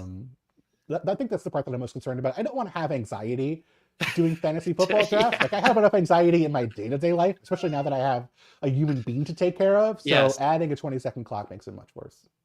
Yes, it is. Like when you have nothing else going on in the world, the 20-second clock is incredible. For us multitaskers, it definitely ratchets up the intensity. It's not ideal. And, if I leave the app, I have to get back in and maybe it doesn't load quickly enough. It's been a lot. I think it leads me to do more slow drafts. So you may see me more as a slow drafter than a fast drafter. That's what Nez says. Join the slow draft militia. I'm holding out, Bill. I have not joined a slow draft yet. Well, are we going to see the world's fastest slow draft again in 2025? Is that going to be your lone slow draft? I would like to, but here's the other thing. There's no more private drafts right now. That functionality is disabled right now. So I would have to be I don't know how I would pull it off to get my 11 Deposit Kingdom slow fast drafters in the same room. It's tough to pull off these days. I was going to say something mean. I'll say it. What the hell? I just do a sprint draft, do a marathon draft. You'll be able to get 12 people in there without anyone bothering you. There you go. No, I'm glad that you let that joke fly. Okay, here we go. 3-7. Marvin Harrison, Devontae Adams, Josh Allen, McLaurin, JSN, depending on what Biggs does here. You generally going receiver. You like the elite quarterback. Adams. I wanted Marvin Harrison. I think he has significant upside this year. I think I've been taking him quite a bit.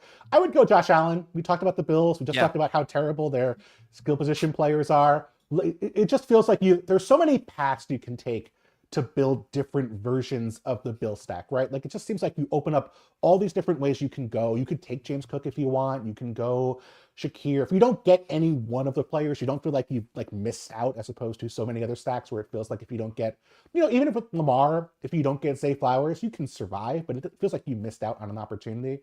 Whereas with Josh Allen, really, they're kind of all the same, so you can just take any of them whenever they're a good ADP value. That's the flip side of having one of the worst skill position groups is that those players are very cheap. And so it's really easy to build out back stacks. I'm sure we'll talk about some of the other Bills players later in the draft so we can hit those when they come. But sounds like you're pretty excited about Marvin Harrison though, as kind of as your favorite wide receiver in this range. I'm optimistic. I mean, he was such an incredible prospect coming out of school.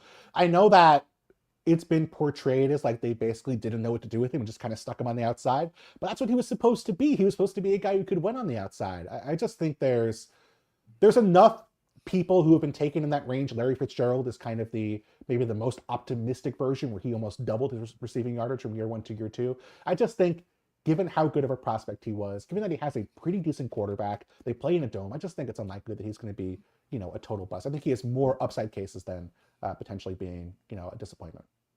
James Cook, speak of the devil, he's here on the clock. DJ Moore, DK Metcalf, worthy. Anything stand out to you? A little nervous about not doing more wide receivers, especially with you drafting, but the Allen Cook thing worked last year. It feels like it's plausible enough to work this year.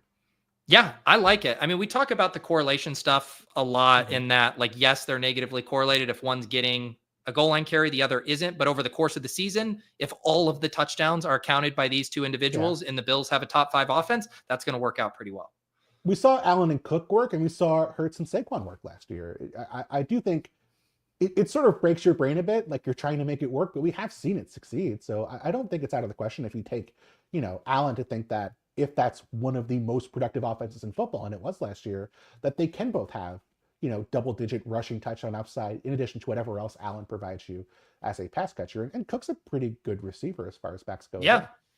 And then what you're basically hoping is you show up in week 17 and their game against the Eagles is like their game against the Rams last year, where it's just like 40-30, and then both of them score 2 touchdowns and there's actually no negative correlation between them, even in a single game. Is it? Sorry, I have not memorized my week 17 matchups. I apologize. It is Eagles. It's Eagles Niners. It's perfect, or it's Eagles Bills. Eagles Bills. Yeah, week 17. Perfect. So we actually correlated too. I didn't even realize. I didn't either actually. So that was that fell into our lap there. That's the beauty of the correlation. Yeah. So yeah, week 17, Bills, Eagles, and Bills play Cleveland week 16 and New England in week 15. So we start CMC and then we rip off our game stack. AJ Brown, Josh Allen, James Cook, about to pick here at pick 55. Probably looking at a wide receiver here. Should have a couple of good options. I wanted to see if I could steer you away from taking wide receivers and see how long it would take you before you kind of like course corrected me and being like, Bill, we need to take a wide receiver. I started my draft last week with 3 straight running backs, Bill. I sometimes go high testosterone around here these days. Zay, Calvin Ridley, Rome, Jauan Jennings. Do you like any of these guys? Not Jauan Jennings. I would lean towards Rome as my preferred option. Do you feel strongly about Rome versus Zay Flowers?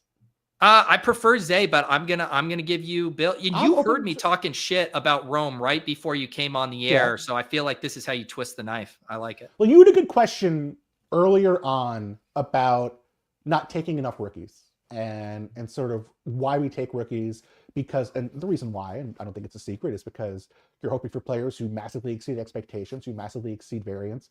And one of the ways to substitute for that, if you don't have a ton of rookies, which we may or may not, we'll see what happens, but one of the ways to sub for that is to go after teams that are making massive changes in terms of their structure, in terms of why, basically having a significant reason why an offense would outperform expectations versus what a player had been in years past. And so some of that is, I think, a scheme change, a coaching change are 2 really obvious ways to do that. With Rome, he might not be a great prospect.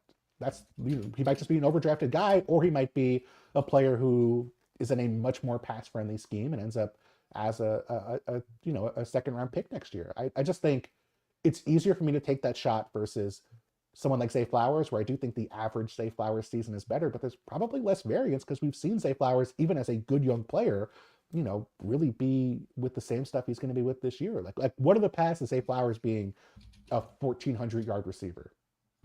Yeah, probably an injury to one of the tight ends and the defense getting really bad is probably what you would need for that. Yeah. Right. It just feels like there's a wider variance with Roman that seems worth chasing, maybe. Yeah. And you also get the effect here. We'll make this pick and we can talk a little bit more about it. Jauan, Judy, Jacoby, Pearsall. If we want to keep going receivers here, anyone stand out? We could stack Pearsall with CMC. We could stack Jauan with CMC.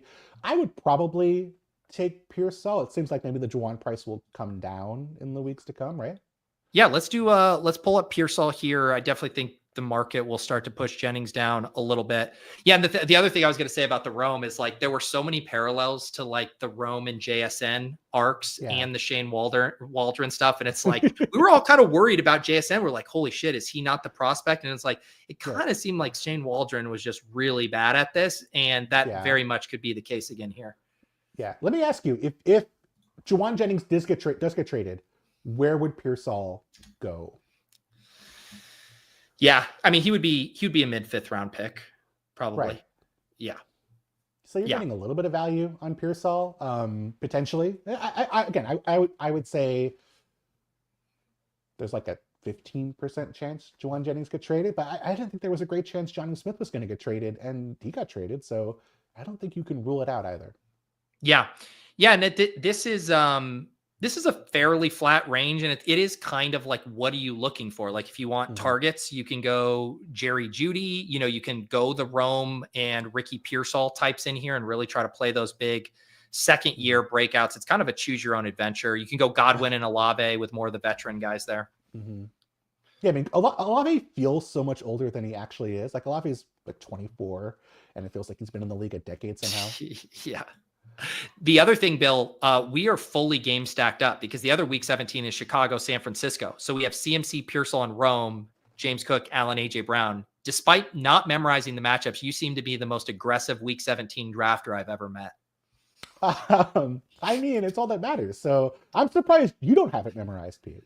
I do have it memorized, but sometimes we're just having conversations about these players and I forgot about the matchups. Just distracted. We're about to pick here. We got the Green Bay wide receivers are both available. Judkins is the faller, obviously, with the news this morning. Anything else stand out to you? He didn't. Oh, what a shame. I would probably take one of the Green Bay guys. I would probably go Golden. Yeah, let's do it. My preference. Are you concerned that we're too hopeful with this wide receiver group? Like, do we need a mentor? Do we need a veteran to get these guys playing at a high level, perhaps in the room? Do you think Romeo Doubs isn't old enough or a veteran enough for you?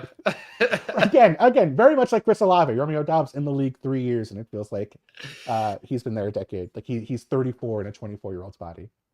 Yeah, I mean, it is so funny. This offseason started with Josh Jacobs being like, we need a wide receiver one, and then they draft the least wide receiver one-ish, profile in this class. But yes, I am optimistic again. I've been kind of convinced on some of the Jordan Love injury splits last year, them just kind of abandoning the pass, going fully Josh Jacobs mode, and then you get Golden healthy or injected into this offense. Like if they pass more, I do feel a lot better about Golden and Reed.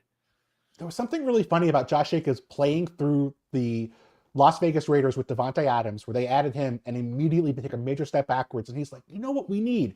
We need to get a number one receiver.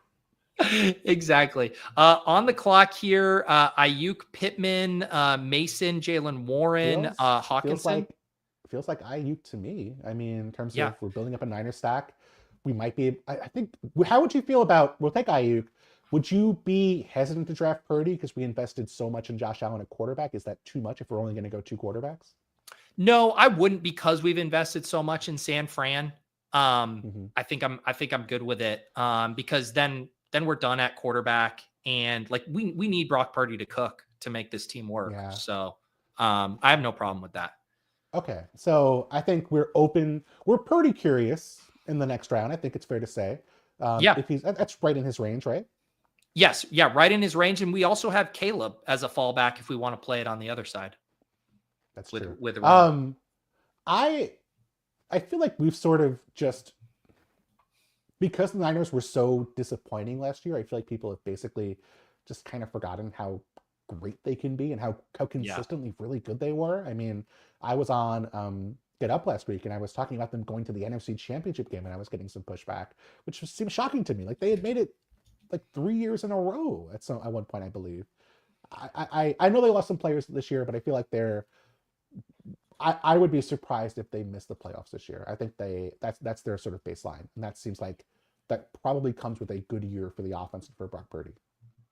Bill, are you worried about Get Up getting canceled after your recent appearance? Pete, people have been getting up for eons. They were not been going around the horn. They've only been going around the horn for 100 years. They've been getting up forever. God willing, I will not drag down another show. I'm worried, frankly, that I'm going to get Best Ball Breakfast canceled by appearing on the show. Yeah. Hey, I mean, no, Bill, we're getting the Bill Barnwell bump, but I could see the look of horror in whatever ESPN staffer approved this appearance, tapping in and hearing me saying, we're going to raw dog my 69th draft with ESPN's Bill Barnwell. Yeah. That's not, it's not winning any hearts and minds in Bristol, unfortunately. All right. We are on the clock. Do you want to do Keon Coleman or Luther Burden with these guys? Or Brock? Coleman would make sense. If you think Brock, I would go Keon Coleman and maybe hope Brock falls another round. Bo Nix is still there, so there's a little bit of like quarterback protection. Maybe he doesn't make it to the next round. There's so many Niners players, but unless someone's going to stack him with Kittle, I feel okay. Yeah. I think the Kittle drafter will. He's behind us and doesn't have a quarterback yet. So he'll probably take Brock. But like you said, I think with the Allen thing, we have a lot of flexibility to push QB2. Yeah. Is Caleb still there? Yes. He's still there. Yep. So that's why we had kind of two outs there as far as like a stacking partner. And again, I don't think it's bad for us to build out another backdoor stack. We have been so concentrated. We also have Jordan Love with Matthew Golden. So that's in play as well. I have been watching the main event, and I'm not like I am a very lapsed poker player, and so I'm now speaking again in poker terms, like, oh, we have a blocker, a quarterback, which is a blocker. I love it. Yeah, who's totally doing is Nick Schulman doing the play-by-play for that? I believe so. Yes, they've been rotating people because it's it's hours and hours per day. But have you seen the British guy during the main event? Is that the Kassouf guy, Will Kassouf, who got thrown out? Yeah. Yes, who got ejected from the rest of the World Series of Poker, which is really hard to do at a poker table. Oh my God, it's been I saw like an iconic photo of like the manager of the tournament and then like these two like yelling at each other. Yes. Caleb comes back. You want to do Caleb here as our second quarterback? I think Caleb makes sense, and I think we're good at quarterback from that point forward. Yes, agreed. And that way we still get to kind of play that as a big game stack. Caleb to Rome, and then the three Niners on the back. I'm a little concerned you have not serviced the audio listener this late into the draft, though. I am actually concerned as well, and this is why you're the pro on Get Up, and I'm the one broadcasting from the back of the 99. Pete, I am an audio listener. That's why I think of the audio listener as someone who has been in that boat thinking, oh my God, who does this team have? What do they tell me? Oh, this one's easy. This team just has Week 17, Bills, Eagles, and Niners, Bears. We got Josh Allen and Caleb Williams at quarterback. We got CMC and James Cook at running back. AJ Brown, Rome, Ricky Pearsall, Matthew Golden, Brandon Ayuk, and Keon Coleman at wide receiver, and no tight end. So this is going to be a lot of running backs and tight ends to finish this draft. Pete, this could be. Have you done a 4 tight end draft on? I've done one. Well, wait, on Best Ball Breakfast. I think Leone and I did 1 4 tight end team, but this could be another one, Bill. We have some gross tight ends who fit our build, who we could be considering here. I guess I already know the answer of this question by you even bringing it up, but it sounds like you are indeed a person who's 4 tight end curious. There was definitely a point where I would say before Jonnu got traded, when I would get to Jonnu in a draft and I had no tight end, I was just giving up. left my mind for the next 4 rounds. And so then I would get to like round 13 and I would start drafting tight ends and end up with a lot of 3-4 tight end builds. So I've done a lot of 4 tight end builds. I feel like it is a very viable structure given the total chaos at tight end this year, it feels like. I want to say when we've done previous Best Ball Breakfast, I feel like you've been a big punt tight end guy over the years. Is that true? I feel like I am a barbell tight end guy. Okay. Brock Bowers, I think, is my highest exposure Okay. so far this year. I'm Gotcha. perfectly happy taking plenty of elite tight end, but I do feel like once I get past guys I feel really strongly about, I just like that middle class of tight ends. I have no desire to invest heavily in. Although now that I say that, Tucker Kraft is there and would fit our build. He would. Yeah. What would you like better at tight end? Kraft? And Oh, Colston. Loveland goes. Yeah. Oh, Loveland goes. Tucker Kraft, Kincaid, Ray Davis, Tootin, Javonte Williams. I have just switched to running back and tight end here. okay. I don't think we'll do Ray Davis. I would do Kincaid or I would do Tucker Kraft. I feel like I've made all these picks, Pete. I'm letting you decide this time. Kincaid or Tucker Kraft. Let's do Tucker Kraft. I feel like it's kind of fun to have a third stack without the quarterback, and we have James Cook and Keon Coleman, and there's a chance Kincaid is still available as well, so we can take the ADP value there with Kraft. My only concern with Tucker Kraft is actually last year, one of the things I did that was actually kind of smart is I did take a fair amount of Tucker Kraft in the 18th round thinking, how sure are we that Luke Musgrave is the guy? Me and now too. that Tucker Kraft is going in the 12th round, I'm like, how sure are we that Luke Musgrave isn't the guy? Yeah. Which, when I've done those 4 tight end builds, he's been like a consistent, I think it's him and Ben Sinnott are like my consistent 18th round tight end flyers. Yeah, because at the very least, he has pretty sick contingent upside if Kraft gets hurt, being the tight end one with Jordan Love. And at best, it's more of like a 50-50 Austin Hooper, Hunter Henry type situation. When you are looking at a team and thinking, oh man, we might get an Austin Hooper, Hunter Henry situation, that's when you know you are grinding some bad tight ends in the 18th round. Those are the thoughts that people who are 4 tight end curious have. It's what if he has Austin Hooper level upside in this offense? I am going to have to ask you more about Ben Sinnott. He was a guy I drafted way too much of last year, but it sounds like I was just a year too early. You've been a year too early on a lot of guys, Pete. I think you're several years too early on Sky Moore. No, I mean, like this was a highly drafted player in an offense we think is going to be very good. The guy in front of him is 76 years old and has a torn ACL in his recent past. Like, what are the chances that he's the tight end one for the Commanders by this point next year? It seems reasonable. Kincaid made it back? He made it back. If you love something, let it go. It's meant to be. What do you think? Second tight end stacked up? Yes, but I did actually get dumped by someone who said that to me while they were breaking up with me. And it turns out they did not love me and were happy to let me go. Wait, what was they were literally like, I'm going to let you go. And if you come back into my life, it's meant to be. If I decide that you should come back into my life, it is meant to be, was pretty much how it went. And that turns out it was not meant to be. See it. I thought those lines were just, Hallmark lines from movies and that they weren't actually said in real life, but you got hit with that one. Wow. I've gotten hit with quite a few lines, Pete, unfortunately. Thankfully now, no longer have to worry about that. How are you feeling about our running back room? Are you concerned? Do we not have enough at running back? No, you know what? I'm not concerned. You told me, if we're trying to win this whole shebang and we're getting old school Christian McCaffrey, that RB1 spot's locked up. We got the touchdown leader from last year in James Cook. And I think what's going to be fun about this is we're going to get to take all kinds of late stabs on rookie running back sleepers and the like. So I think we're good. Right now, I don't know if any apps do this. They wouldn't project what your build is going to be. What do you think this build ends up as? Because I'm very intrigued to see where we actually finish. It feels like a 2-5-8-3. Is that? I was going to say a 2-7-6-3. You're going to take that many running backs with McCaffrey.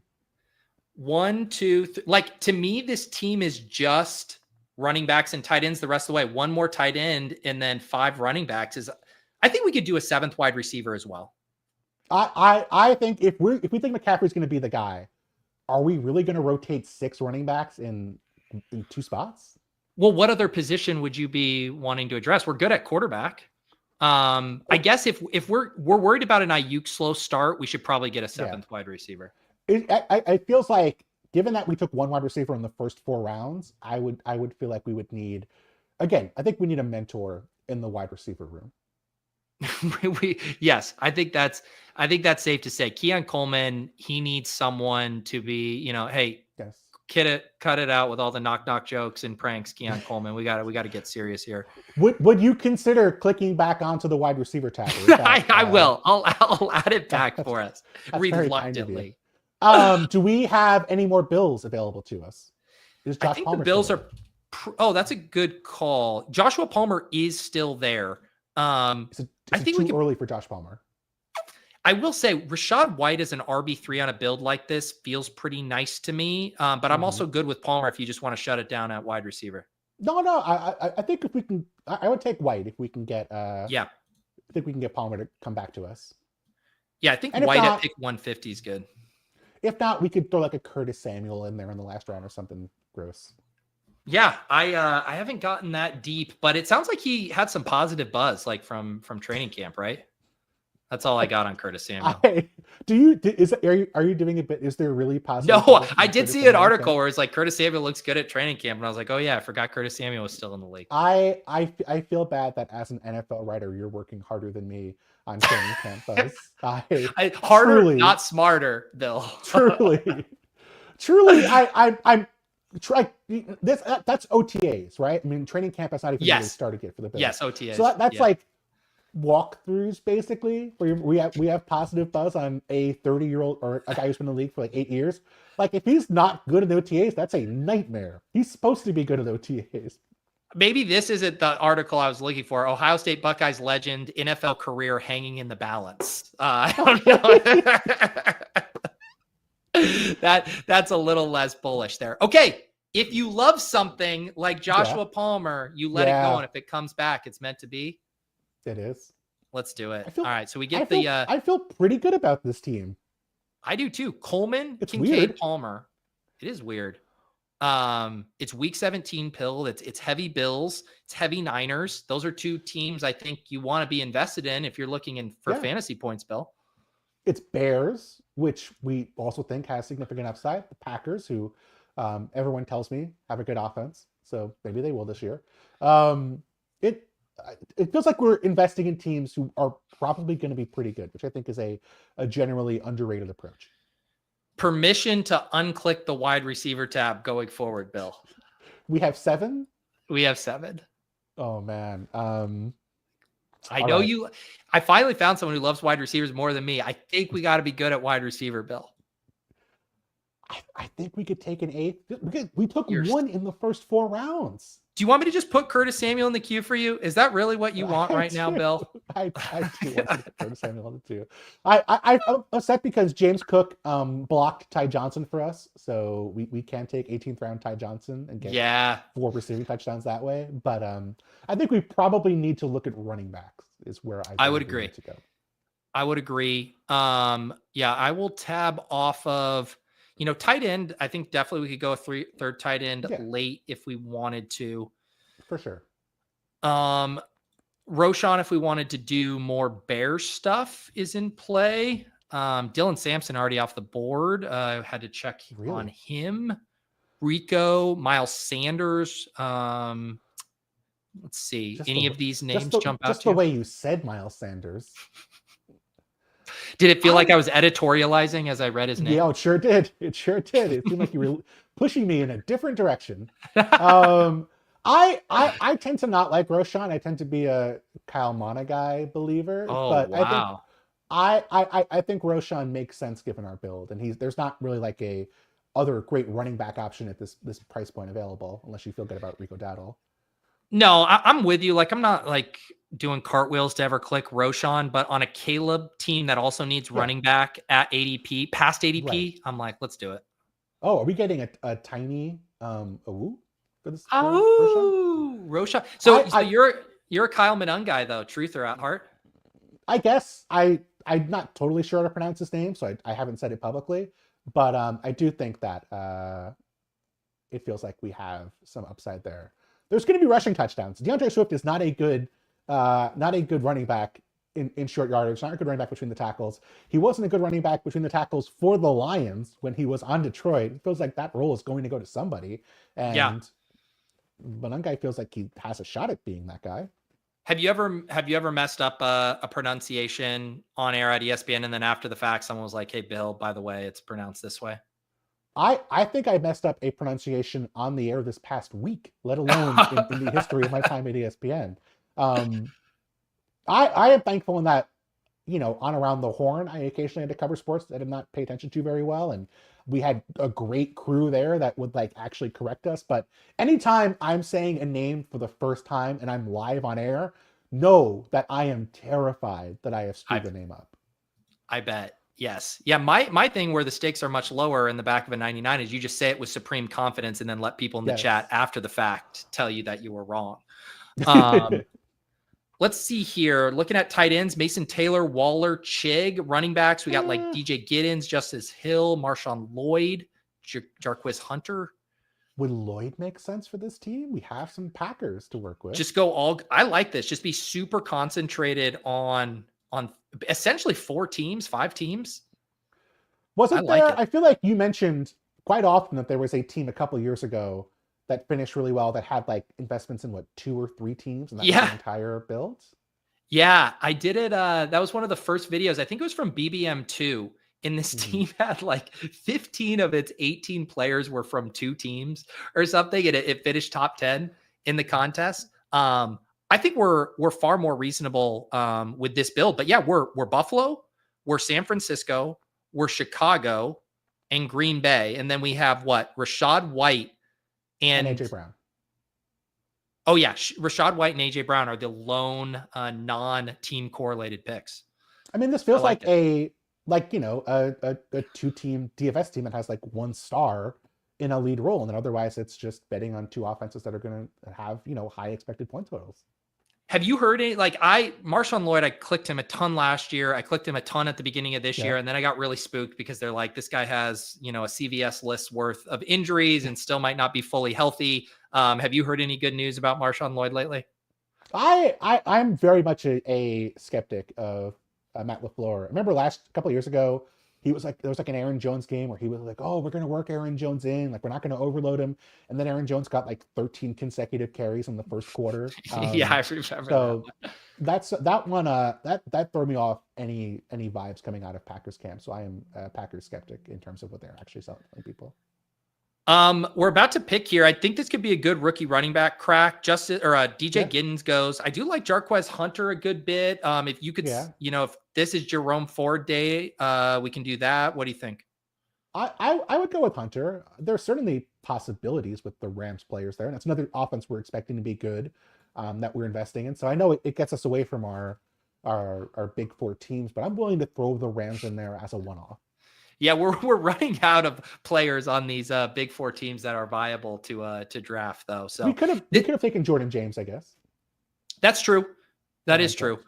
So we're at a 2-6-7-3 for the audio listeners before this final pick. Josh Allen and Caleb Williams, CMC, James Cook, Rashad White, Roshan Johnson, Marshawn Lloyd, and Jarquez Hunter, AJ Brown, Roma Dunze, Ricky Pearsall, Matthew Golden, Brandon Ayuk, Keon Coleman, and Joshua Palmer, and then Tucker Kraft and Dalton Kincaid. How do you feel about Kraft and Kincaid? Do you want a third to this room? Well, I think I'm good at running back. Yeah. And you have refused. Oh, you actually clicked on the wide receiver tab again. I'll click it back for you right here as we have this discussion. Thank you. Should we mix it? I mean, we talked about getting a mentor for the wide receiver room, and there's no better mentor than Keenan Allen, but I don't think we can take him. I would go tight end. Okay. Personally. Yeah. We can take a look. I think I would as well. I think Joshua Palmer, he's the veteran leadership we were looking for. Oh, that's true. That's a fair point. He's 28 and he's our oldest AJ Brown is probably the same age as well, I guess. AJ Brown is reading on the sidelines. What could be more mentory than that? It's very true. Do you have it? Oh, is this a Ben Sinnott click? Do we get the Bill sleeper selection here? Would you rather have Ben Sinnott or Cole Kmet? I don't want Cole Kmet. I like Harold Fannin is fine for me, but I want the Ben Sinnott call from Bill here.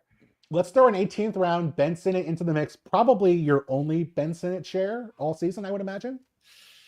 I think so. There might have been a Jaden Daniels team where I kept getting boxed out and I was like, screw it. I refuse to be denied some correlation here and did Ben Sinnott. Yeah. I think this is my second share, but I haven't done it much. I like it though. No correlation denying here, Pete. Correlation abounds. Here's the correlation. Week 16, AJ Brown and Ben Sinnott just going back and forth with touchdowns. Just imagine AJ Brown 60-yard touchdown and Ben Sinnott getting like the Zach Ertz 10 catch on 14 target for 68-yard day at tight end. Incredible. All right, I'm going to recap this team to you. Let me know how you think we did. Josh Allen and Caleb Williams at quarterback. CMC, James Cook, Rashad White, Roshan Johnson, Marshawn Lloyd, Jarquez Hunter at running back. AJB, Rome, Ricky Pearsall, Matthew Golden, Brandon Ayuk, Keon Coleman, Joshua Palmer at wide receiver, and Kraft, Kincaid, and Sinnott at tight end. Do you like the squad? I think we won it. I think we can shut it down. We're good. I mean, we have drafted teams in the past, and I have wished I could bet money against the team advancing. Even you want to short our own team? I did. I wanted to short our team.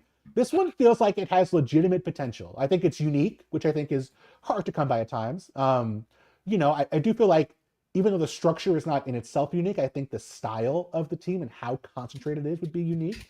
It feels like it's betting on teams I like to bet on. And I think we got pretty good value. We didn't really reach for anybody throughout the entire draft. So I think it was a kind of a fun team. No, for sure. And I think that's the thing. Like when I go into drafts, like I want my teams to look like this as far as being heavily concentrated, but a lot of times it doesn't work out. Like you're either having to massively reach or you're getting sniped, you're competing with other San Francisco drafters, other Buffalo drafters. But when it comes together, when you're able to make some very strong team concentrated bets, it feels very good there. So I think we did good. The chat even approves of this team, which is rare. It's hard to know, like, was I just drafting really poorly or is this team really good when someone says best team of the day and it isn't even close? No, it is. Pete, you know how reliable instant feedback from your chat is and how well that correlates with the future success of your team. All right. League of Items, sauce the 4 spot. What is your favorite sauce? That's what is your favorite sauce, Bill? You got to go to? Are we talking about saucing the team or just sauces? I think we're going to do both.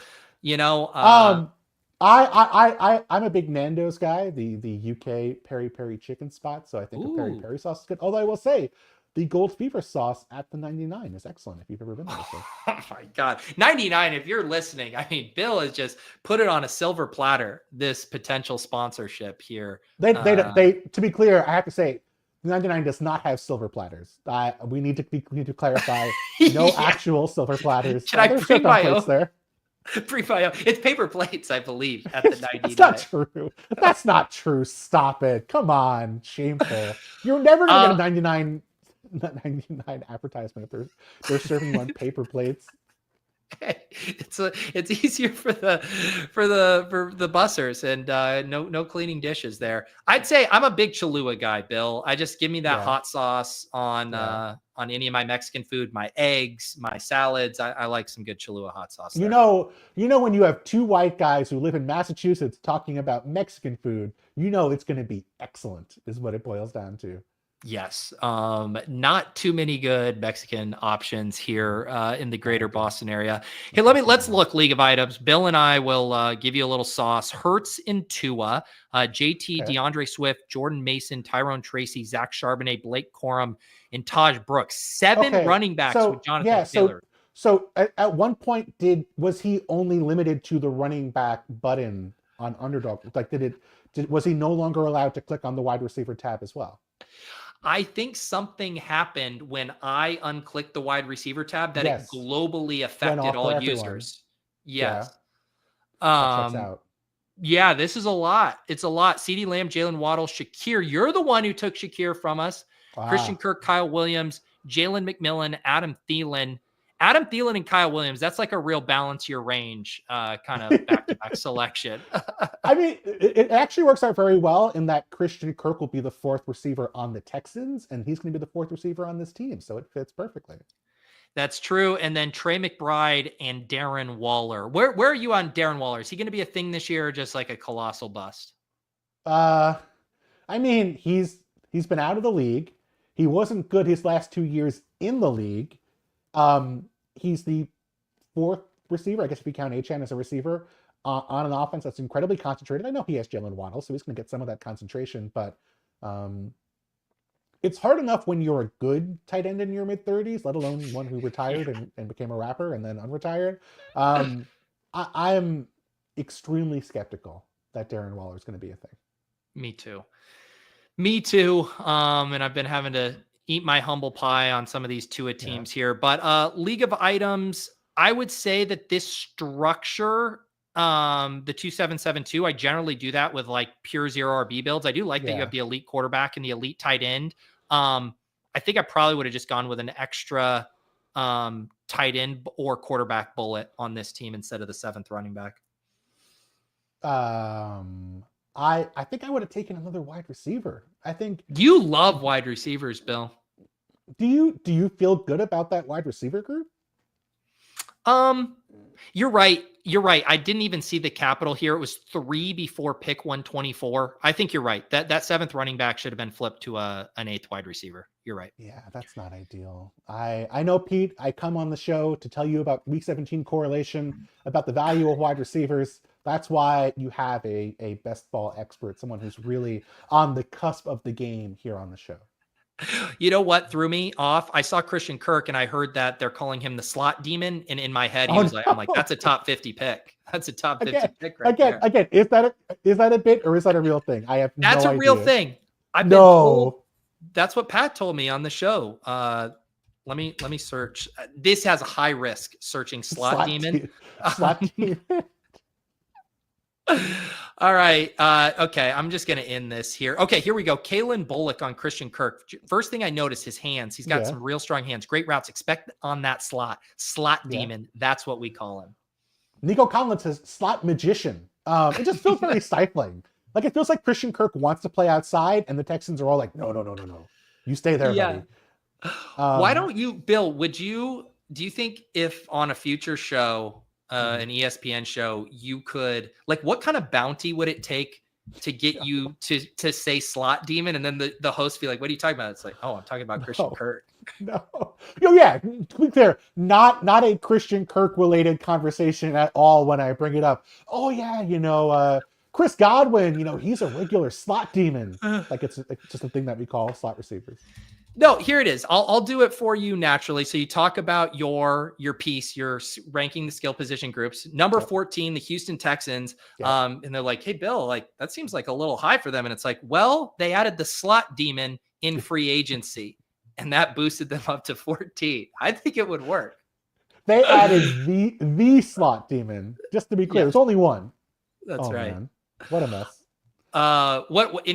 What's your next big project or article you're working on? Oh, I have some, it's going to be a really bad time for me on the internet in the next 48 hours. Oh no.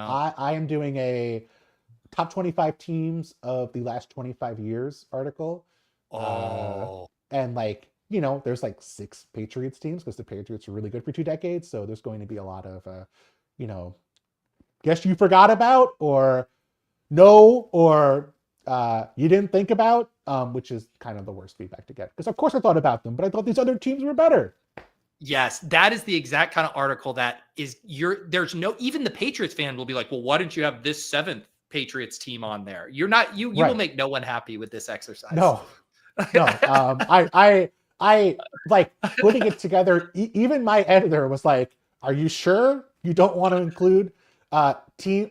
There's one team that misses out entirely. A lot of teams miss out entirely, but one team that did very well for itself over the past 25 years in terms of winning 2 championships in very dramatic fashion over 2 very famous teams that does not make the top 25. And he was like, are you sure you want to do this? And I was like, it doesn't matter. People are going to be mad anyway. At least I'll feel good about it if I'm not just putting them on as like a pity edition at 25. Was your methodology like just their dominance in the given year, or is it like how these teams, like if they played each other across years, like who would be the best of the best? The latter, like basically taking like a weighted sample of how they played throughout the regular season and the postseason. If they all played each other with the same roster they had, the same amount of injury luck, et cetera, who would win? Who would be the best team, even if that team was not necessarily the most successful the year they played? So a team like, for example, the 2007 Patriots. rates very highly, even though they did not win the Super Bowl. And there are some teams that did win the Super Bowl who were not in the top 25, which we'll go over wonderfully. Were there, did any of those like Broncos, like Peyton Manning teams make it? They did. I believe the one that got stomped by the Seahawks is in the top 25, although not especially high. I did write about the Raheem Moore moment in the Ravens conversation, which, I mean, just mind-blowing that happened to me, looking back at it with hindsight. Yeah. And that's the other thing, because I assume your exercise, like, is there a weight for winning the Super Bowl, or is it Yes. The regular season it can trump it? I mean, the regular season matters. Like, you know, Yeah. When a team that won a Super Bowl lost to like a 3-win team, like I talked about when I was writing it before I got on, was like the 2014 Seahawks, who lost in the Super Bowl, but they were really good during the regular season. That was the year Bobby Wagner got an MVP vote, which is another thing that seems crazy. But like, they lost to a Rams team that had Austin Davis at quarterback. That seems bad. Like that seems like something that hurts them dramatically to me. So I did weight playoff performance, Super Bowl performance. Like, there were some teams who have less impressive regular season resumes, but because they won late in the postseason, I think that does matter, but it's not the sole arbiter. It's not just who was most successful. It's who would win if these teams played again. And where did you find yourself going down some YouTube rabbit holes, watching old games, old highlights for this? That's my life, Pete. That's all. That's all. I thought you were shaking your head and being like, spreadsheets only for me on this one. Oh yeah, sorry. I mean, you know, in true Leone fashion, number one, give me rookies or give me death. Number two, Excel only, not even R, no Python, strictly Excel, as nature intended. Incredible. Yes. Well, that's like a nice excuse to get paid to just like, I now get to watch, you know, hundreds of hours of YouTube for this very serious piece I'm writing. Yes. I mean, there's a lot of like me watching very obviously, you know, people pointing a camera at their TV screen for like a random highlight from like a 2016. You know, the NFL has like a lot of stuff from like 2011 and beyond, but like trying to watch like 2007 Patriot stuff, and it's just, you know, very clearly like someone taped like a Nesson special that had some Patriots clips on it, and so that's all we have, because it wasn't on otherwise. I always think it was funny too when like people will, you know, you like people who pirate movies, and I mean, I don't know anyone, and I would never do this myself, but it's like you download a pirated thing and it's someone filming a movie screen theater, and it's like, who would actually want to watch the movie in that way? But apparently there are some people who are like, this is the only way I can do it. I guess I got to live with it. I as a Walt Disney employee, I decry pirating. Oh, me too. Just to be clear, I hate it. I also I just can't imagine like someone sitting in the theater being like, oh yeah, like I'm going to hold this for 2 hours straight. I'm not going to get up to go to the bathroom. I'm not going to have a drink. I'm serving the community by doing this. That just seems insane to me that there are people who actually do that. But apparently, Well, I think it's even weird when people at concerts like film the whole thing. I'm like, oh yes. Yes. When are you watching this back? Like I promise you do not want to watch this footage back. Like take 10 seconds to remember the vibe, remember the atmosphere, and then move on. Like, what are we doing with these 10-minute concert recordings? Not only that, but then there's like 25 other people in the same area as you. Like, you got to figure one of those people are going to upload the same video off the same caliber iPhone you have to YouTube, and you could just watch that and just enjoy the concert while you're doing it. That does seem crazy to me. I agree. Well, I'm worried if we keep going on too long, we will just turn into the old men saying, get off my lawn, shouting at the clouds, talking about our favorite sauces. Get off our lawn. Come meet us at the 99 from 11 a.m. to 12:30 over in Saugus here on Best Ball Breakfast. Yes, and the new thing in conjunction with our sponsorships, you will be served your sausage and eggs on silver platters. That we made it done. We made it work.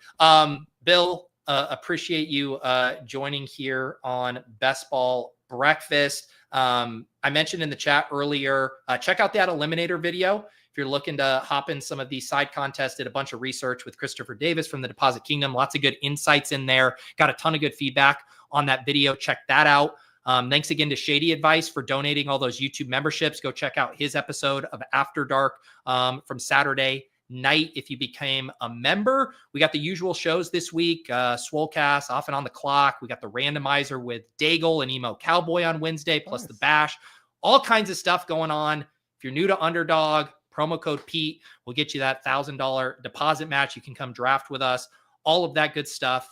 Bill, any final words, parting shots here before we power this down?